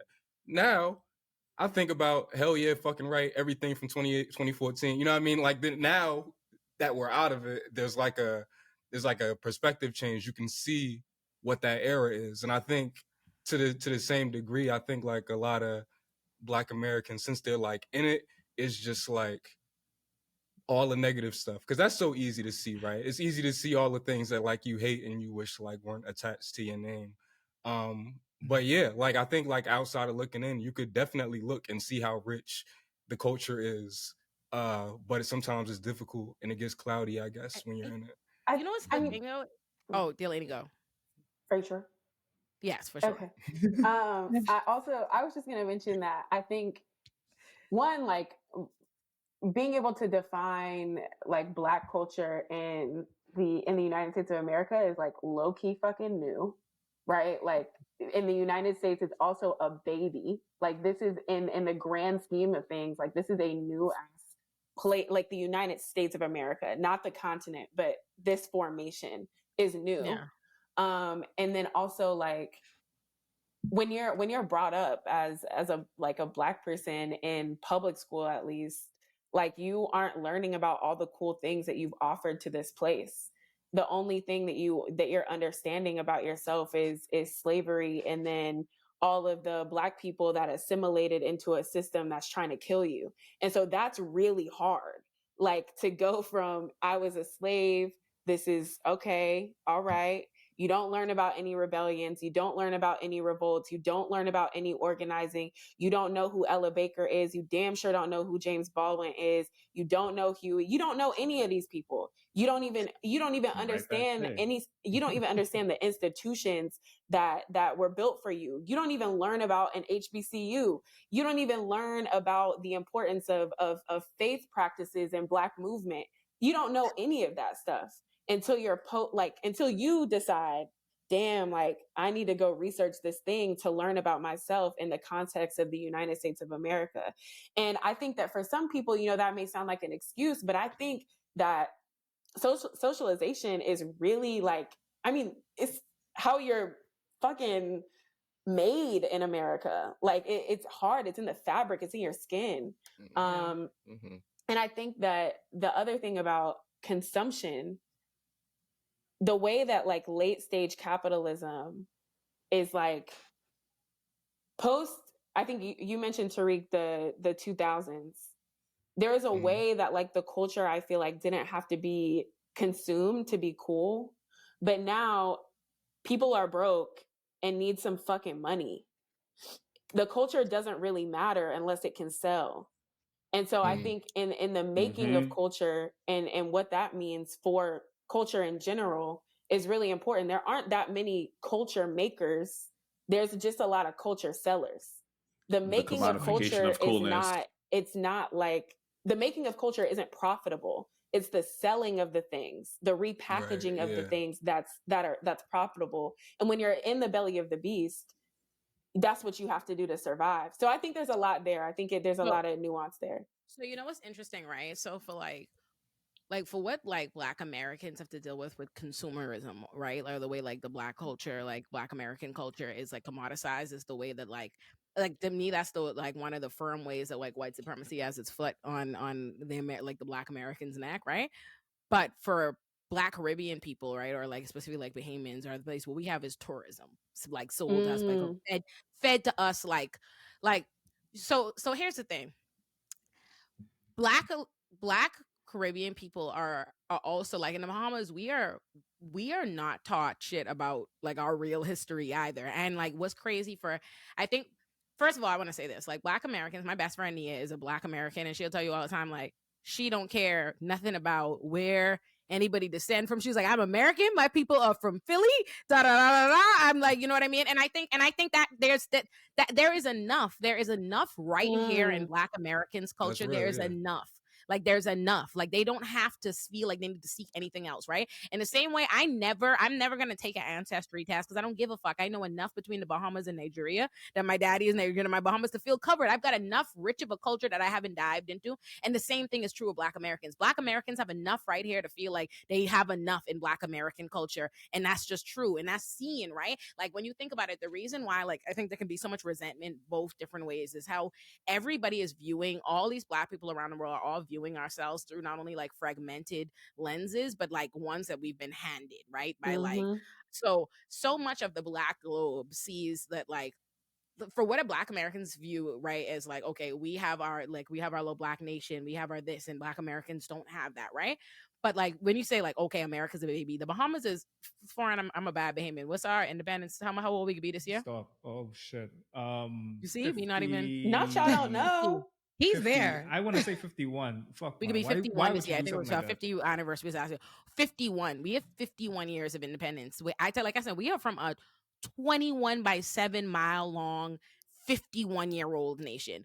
We have no like ability to even talk about ourselves on a global scale. Like we're not heard about. Like when I think about it, I'm like, my Eric Adams interview has more views than there are Bahamians in existence. Like there aren't even like a million Bahamians.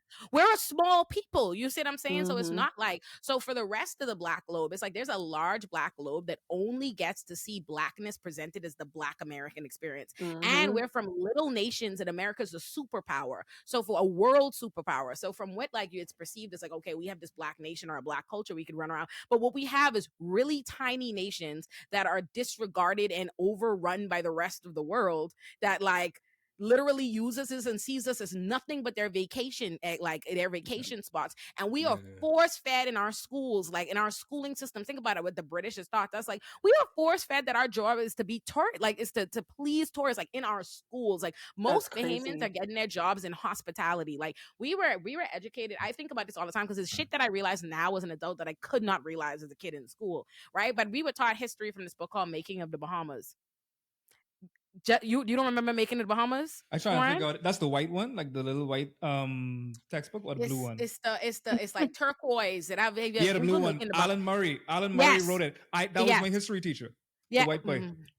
I hated him. I fucking hated him. You see what I'm saying? In this textbook, like as a presented to Bahamians as a fact to learn about ourselves, is that we're lazy, is that we were given our independence because we are a lazy people. They wrote, that's the book. That's what they taught us to learn in schools. We were given our independence because we are a lazy people and that our soil doesn't yield shit. That's what they teaching us in school. Like we're taught that. So for like, it's not like, it's like, I understand. I have this this, I guess a holistic like approach because I have an African father in the house, the Caribbean. I'm in America, right? And it's like, so I see the ways that all of that happens to all of our cultures. What frustrates me is seeing all these different Black people all be like intentionally led to believe that the other has something that the other doesn't have. You know what I mean? It's like all forced to believe that some other Black nation or some other Black people are being better set up to know themselves or to know their culture, to know their history. But in actuality, all of us, whether or not like we have the history, does not mean we're being taught it.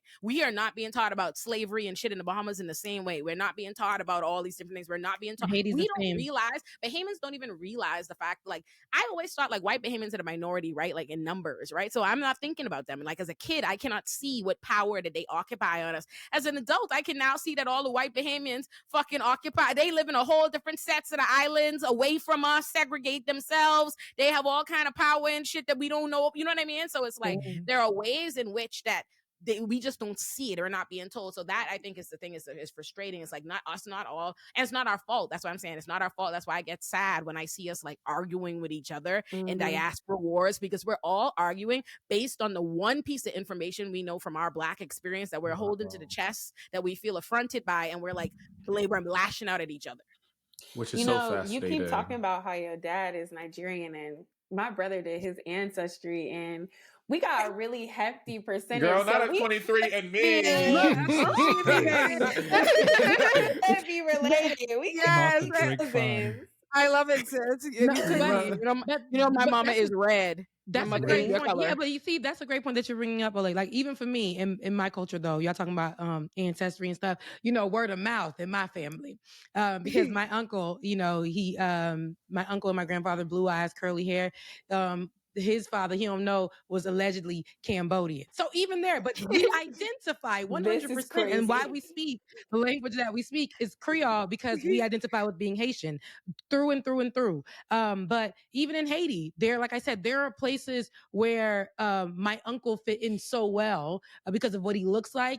They call them Grimaud, and those, we call them white Haitians, right? And in the music industry coming up, all of the artists, of course, it's male dominated, but the Haitian artists coming up, they were all white. Like they're white adjacent, or they're white. And that's who were coming up for Haitians. T Vice, Sweet Mickey, Kali Me, all of those groups, Tijo Zinni, all of them. When you see them, they look like white people, and they identify with being Glimel, Glimo, but at the same time, it's like we know that there's a hierarchy and all that. So it's systemic. Those ways, those divisive ways, are in all the countries. Those colonizations, the colonizing ways, the whiteness, it's all there. You're making me think about other things. Because now you said that, and I'm thinking about the fact that, like, or even think about which of our artists like crossover, right? Like, think about that Shinsia or like Sean Rihanna, Paul, or who, Marley. you know what I mean? Like, remember when Tempo was popping back in the day? Remember Tempo? Y'all don't, if you weren't, Tempo was the music channel that we had in the Caribbean, playing all the Caribbean artists, right? And this is no shade to Rihanna or nobody like that or whatever, but these were not the most. Rihanna is by no means. Don't be coming for my people. Ain't nobody coming everybody. Rihanna can't sing and she wearing for Rihanna. Ain't nobody coming for Rihanna. But there's a reason why certain artists. There's a reason why they grab a Rihanna, they grab a Shinsia, but Allison Hines still where she at. Destra still where she at. You know what I mean? Spice got to fight tooth and nail to fucking crossover. You see what I'm saying? Like, there is something to that, right? Who they do allow of us. Like, when they allow one of us to like be cool and they don't question you and stuff, that, like, you know, there's a reason why Rihanna could be Rihanna and continue to be sound as Bayesian as fucking peace, and ain't nobody trying to not claim Rihanna. My own, I went to an HBCU. Shout out to Florida A&M University, the number one HBCU. And yes, I did. Yes, I went did. to North Carolina A&T. So shout out to the HBCUs in North Carolina A&T. Great school, but the number one HBCUs, fam. But we don't want to do all that right here. That's not true. We don't have to do that, but that's not put true. That out there. But the true diaspora wars of the Americas are HBCUs.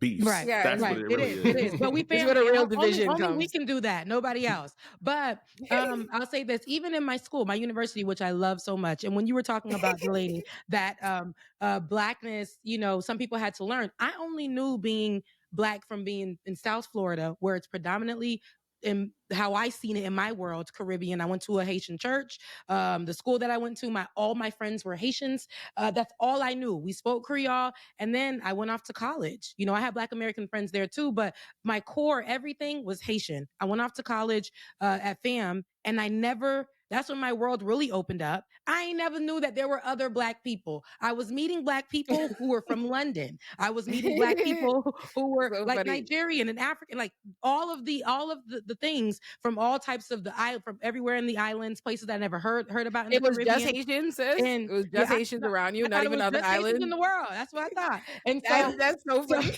So when we all got together, and I'm like, oh my goodness, and we were all speaking our different languages, and we all had our different cultures. That's what I loved about FAMU. But then I took a course, and I love that they also taught us. They had me read this book called "The Lies My Teacher Told Me" by Zimmerman, and I learned more in that book about, you know, the colonization of Haiti, and from what my dad told me, but it wasn't just my dad telling me. Now I'm looking at it in book, reference, all of the above, and those things.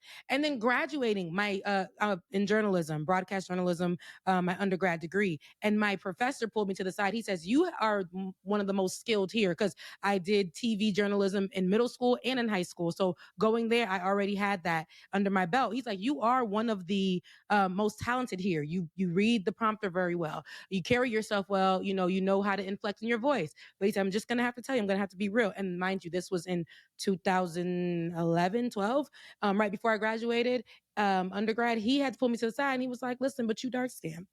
And I say this to say, when you go out there to go work, because everybody was getting their little interviews, CV News. I was getting my interview, but it was locally, and they had me in the back doing the white man's work, not being in front of the screen. So he was saying, you're dark skinned and you present differently, you know, in this space. So you're going to have to work a little harder. And then your background is being Haitian. So work on, because I had a slight little island touch, you know, so work on that. And then I'm from South Florida, so it was a little hood in there too. So he's like, just work on, you know, that. And then you're just going to have to work a little harder. You're going to have to you can't wear your hair in a certain way, and you can't wear your nails in a certain way, because it's just, he told me this, at my Black school, but he was trying to prepare me at that time, before we have what we have now in 2024, but what it was going to look like for me. And I can tell y'all, it was super difficult for me and there was people who literally were trash journalists, just getting jobs. And I had to do 6 jobs in New York City to even do something that was journalist like adjacent with other people. And, you know, and that was like slavery, apprenticeship, stuff like that. My life. Yeah. Yeah, like and that's the thing. How my immigration comes up is me not being able to get, like, no one wants to sponsor you. You know, everything is a nightmare to try to like get any, like, to get a job to stay in the country. And with that job, then you're at the mercy of that job. They fire you and you're gone. Like, America decides they're gonna deny a visa for you and you're out of here, right? Like, I remember when I got Trump, I got a visa denied for me while Trump was in office. And literally, I'm not lying, y'all don't. I cannot express to you, like, I don't like to talk. The reason why I don't even like to talk about immigration, or I don't even want to do immigrant like advocacy around it, is because I hate being an immigrant. So, like, I hate it. Like, it's the worst. As a status, like, what it means to legally be an immigrant is the fucking worst. Like, if you ask me, I'd come back in every life Black. I'd come back in every life a woman. I'd come back in every life no, like, with my citizenship, I would come back having told my mother to exercise some long-term vision and birthed me in the fucking States, right? Like, it's a nightmare of stress, right? So that's the way, like, it comes up in my life. So what happened was during Trump's administration, I applied for, at the time, I'm a public defender. I went on immigration leave, right? Like, so let me explain how it works. I came to the U.S. as a student in high school. Like, I wanted to be in America. I told my parents, like, I think it'd be easier for me if I were entered the U.S. Schooling system, immigration system earlier. So I left. I've been in America now by myself since I was 14. So that's how long that I have been actively, every second of my life has had to be in this long-term immigration thing. Since I was 14 years old, I have had to be the sole person in this country trying to figure it out and trying to figure out how to stay, right? And so you go through a million student visas, finish school, this is the next thing. Trump gets elected my fucking 3L year. Like, as I'm finally getting ready to finish law school and now need to go into this immigration system of trying to get a work visa, right? Like, which doesn't give you, what you need to understand is when an immigrant has a work visa, I can only make money on that one job that has a work visa. And they can't give me anything. They can't promote me. They can't whatever. I can't get new money, added money, bonus, anything you see me do. I can't sign. If a TV show wants to give me, if they want to give me a TV show, I can't take it. I can't accept the money. If they want to give me a book deal, I can't take it. I can't accept the money. I can't do any of these things, right? So I had a student visa and I need to try to get a work visa. What they give you when you have a student visa is when you graduate, you get what's called OPT. You get 1 year OPT where you're allowed to work on that student visa while you try to find a job that's willing to sponsor you, which is damn near impossible. Damn. So I have my 1 year as a public defender. That's fine. My job was not initially trying to sponsor me. They don't care, don't give a flying fuck about my immigration, whatever have you, leave me to the wolves right now, right? So I apply under a visa that basically that you would get, I call it the special nigga visa. And it's if they find that you are a special alien, right? Like, they find that you are an alien, an outstanding alien with an advanced degree, with something, with a profession of like substantial merit, doing something that is of national importance, right? They tell me normally when it wasn't Trump, it would have been like a few months, like a couple of months, right? Where you end up on this unpaid leave, right? Where you have this period of time where your OPT expires and you can stay before, right? It was, instead of it being like a few months of unpaid leave, and you can't leave, like, so you can no longer work your job because your OPT is expired, right? Even though I'm a registered admitted attorney, I can't work my job. I can't get any of my union benefits because none of my union benefits truly apply to me because I'm an immigrant. So I can't get the leave, the money, the benefits, none of that shit. So I cannot make any money, but I also cannot return to my country or they'll consider my application abandoned. So I have to be broke and struggling in New York City. I'm not allowed to make any money, and I also cannot go home to my country. Instead of that being, I tried to prepare for that. I worked in advance to pay like 4 months rent up front, right? Like, it's normally like a couple of months under a normal administration, not Trump's administration, 7 months on unpaid leave, right? Like, I can't express to you the stress. And then literally one day I am walking and I get the denial. Like, first of all, they sent me a letter warning me that they were gonna deny me because of my decision to be a public defender. But they sent me the denial and they tell me that I am an outstanding alien. I have an advanced degree. I'm an attorney who's done something of substantial, merit. But my interest in helping the poor and indigent persons of New York is not of national importance to the United States of America. And so denial. And so I had to leave. I'm literally walking home from the gym when I get the denial that I have to leave the country the next day. Fuck my house, my life. I have been here since I was 14 years old, and I had to leave. And I had to find a miracle to get even sponsored for a work visa to be here, right? So that's the way that being an immigrant like impacts my shit. Is like I'm not able to do anything in my life. I have felt like I have been on suspended, like shackled to U.S. immigration since I was 14, like suspended time, like just time. Rebecca could tell you, just working, like Forum was just saying to me, I work like Escobar in his prime, like working a million jobs and opportunities and things, just trying to like make enough opportunities so that the day the U.S. government allows me to capitalize on any of it, that it'll still be there for me. But I got to do all the shit that I do for the free and out of the goodness and out of this. And so the only way, that way is how immigration popped up. And two, like when I interned for, the only time anyone's acknowledged me as Caribbean outside of that, other than deny my shit, is when I interned for the DA's office in law school, because they made you went to a prosecutor mill. And I interned for the DA's office, and they wanted me to listen to all the Caribbean niggas that they were there. They wanted me to listen to all their Rikers calls to translate it for them, because they can't understand Caribbean dialect. So they wanted me to translate, to use the only time they've ever cared in my professional career as a benefit. They perceived my being Caribbean as a benefit, is so they could use it to prosecute a bunch of Caribbean niggas in New York City, because it's important to remember there's a huge Caribbean population here. So when you see a lot of the Black people that are being criminalized in the system, those are Caribbean people too, those African people too. And so that's the only time they care that I am, when they can use it against those people. That's nuts. Which is so fascinating. That immigrant experience is crazy. I have two parents who are immigrants who I watched have it really, really tough till this day. That my dad, because it was so tough for him, he don't even want it no more. He don't want it. He don't want nothing to do with it. He's like, forget it. I'll keep my, keep, at least they can, still call me Haitian or whatever the case may be. But he don't, the struggle, and even him working within the government as somebody who was helping other Haitians, they still treated him and limited his access to things, all of that stuff. Mama, had to get hospitality jobs and was disrespected and couldn't do nothing. Like, it was a lot. So that experience is crazy. But knowing it from, a millennial person and you being here at such a young age and hearing like how you're still trying to be here and you're still trying to make a life for yourself, and you are essentially an American, but they are making it so difficult for you, even regardless. They heard you say that, Rebecca, they would punch you in the chest. I know, they would come find me, but I'm American, and I hear that, but that's like my mother and father's experience. No matter how much you've contributed to this country or for specific things that are super American, they still want to, to divide that, have that divide, and make you work 10 to 15 to 1,000 times harder for you to have essentially a freedom here. Yeah, and yeah, I just have to.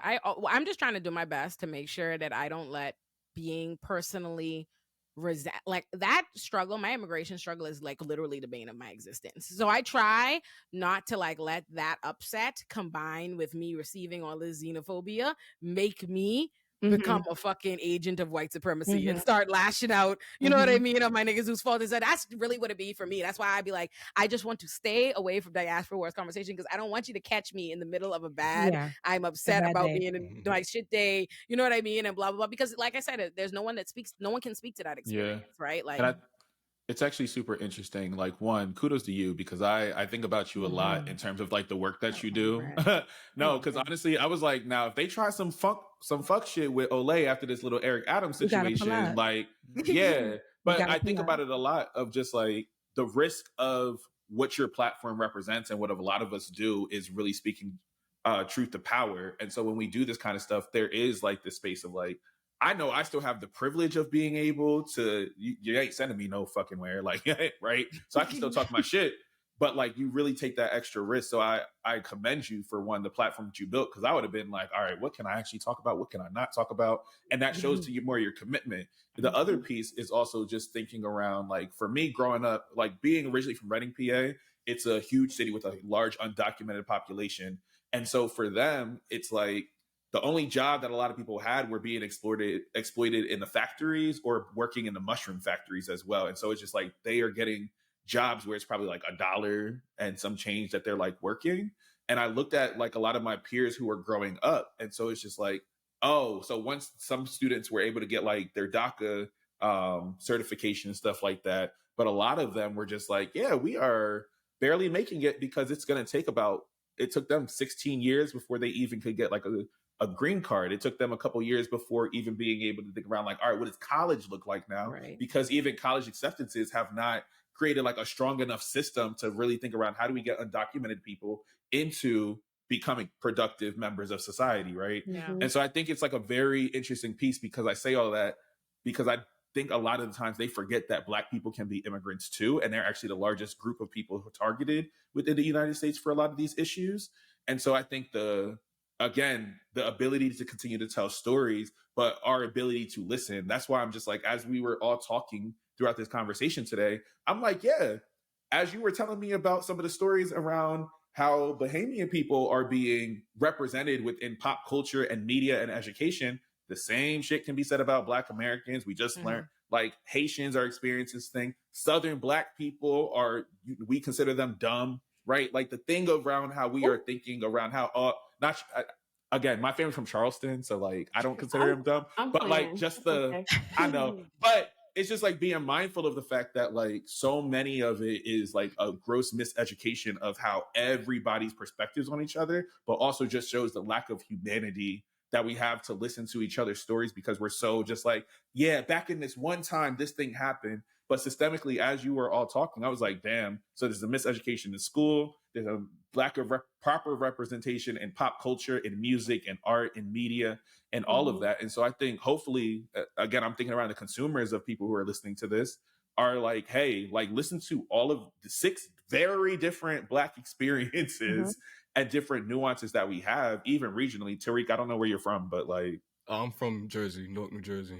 Oh, I didn't know that. Oh, you across the way. I'm in Philly, so we out here. Y'all different. But even in this different. like...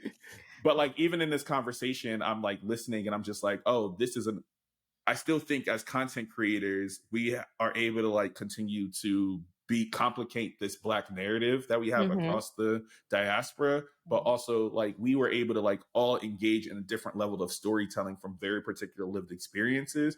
But there was like a through line of miseducation across all of it, unless we're active participants in the culture.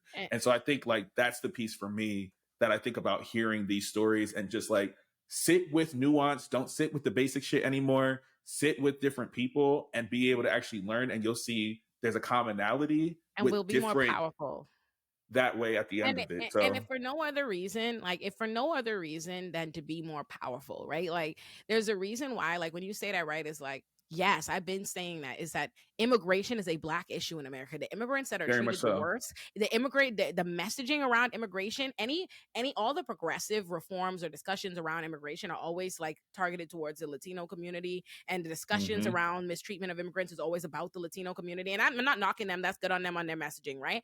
But the reason why, but meanwhile, like I'm not knocking them, cool. But it's like Haitian immigrants are actually ones who are mistreated the most. And Haitian immigrants have the largest like bonds and treatments or whatever at ICE and all these different things, right? Like Black immigrants and immigrants from countries like our shithole countries or our what they like to call our third world developing nations, they call our island nation, right?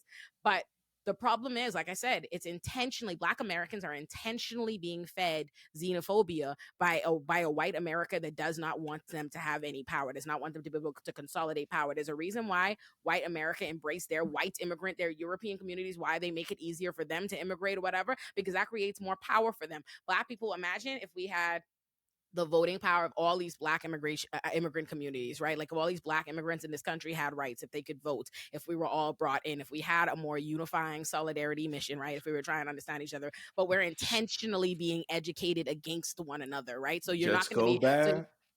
Go back to the Black Panthers 10 Commandments. That's why Fred Hampton stay in my background. We just need that 10 Commandments and we move, right? And we mobilize.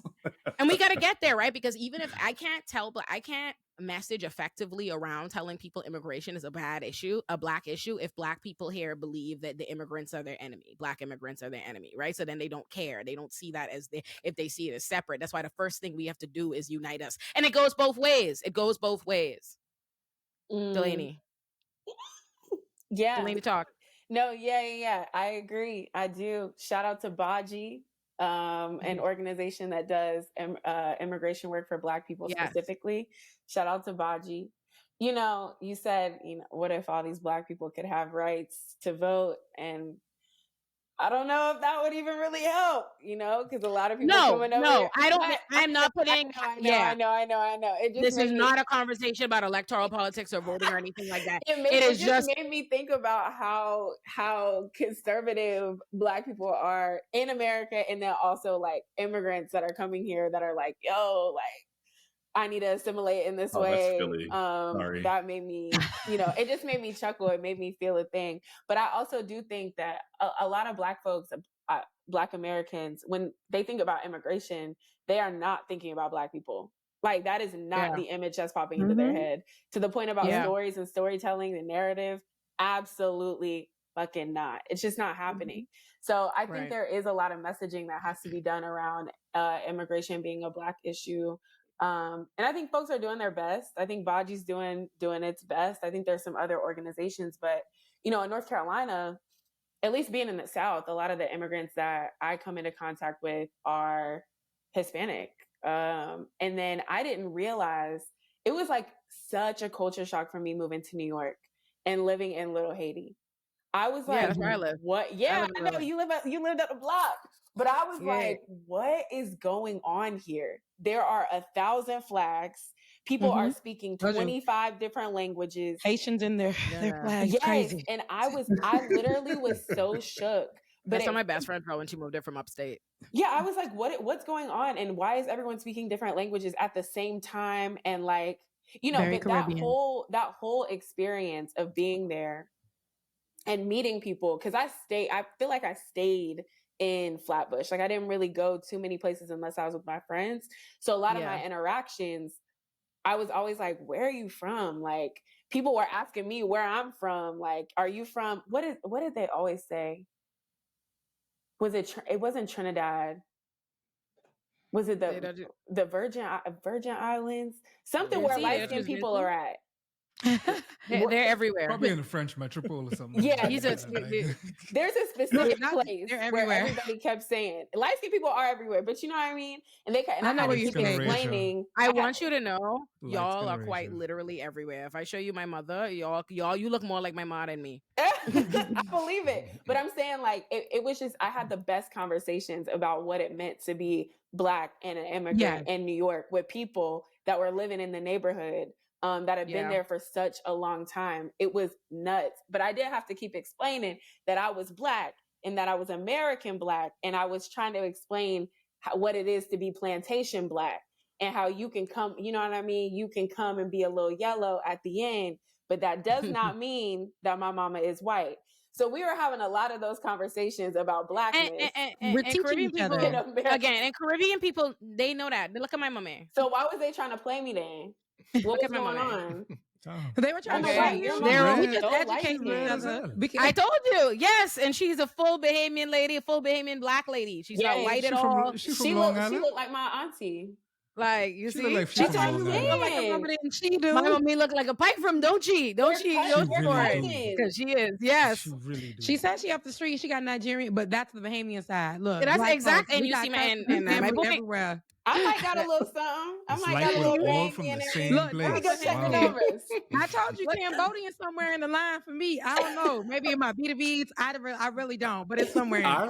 I'm loving the little 23andMe drops. I can come. Liberia. That's where I go all the way back to. I'm glad y'all have fun. Yeah, I'm glad y'all have fun. Remember this feeling that you felt, because the comment section I doubt is going to reflect this feeling that you felt. But I don't know why I let Foreign come here.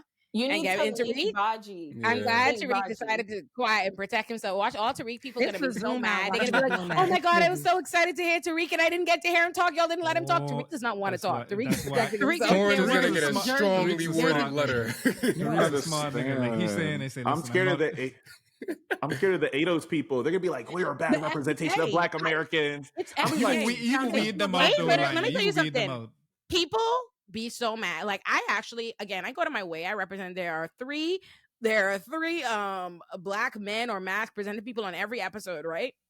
People will be so mad they're so used to trying to say like, oh, you didn't represent. They'll be like, they will literally be complaining in my comments under the Lady episode, like, there are no black men here. Black Marlon Rachel. I'd be like, that ain't, you know what I mean? Like, I'm like, everybody's representing. You can't say I don't have them here. They're here. I'm right here. After this episode, they're going to be like, send photos of your mama and your daddy. Or do you have 3 That's black why I got grandmas? them unmistakable. Look at all these unmistakable Negroes. Yeah, we're all different black experiences, and that's just what it is. Unmistakable Negroes should be the title of the episode. Oh, that's I like that. That's pretty good. He's looking for it. Like, look at him. Look at him done. This is his brainchild. Please direct all your attitude towards foreign.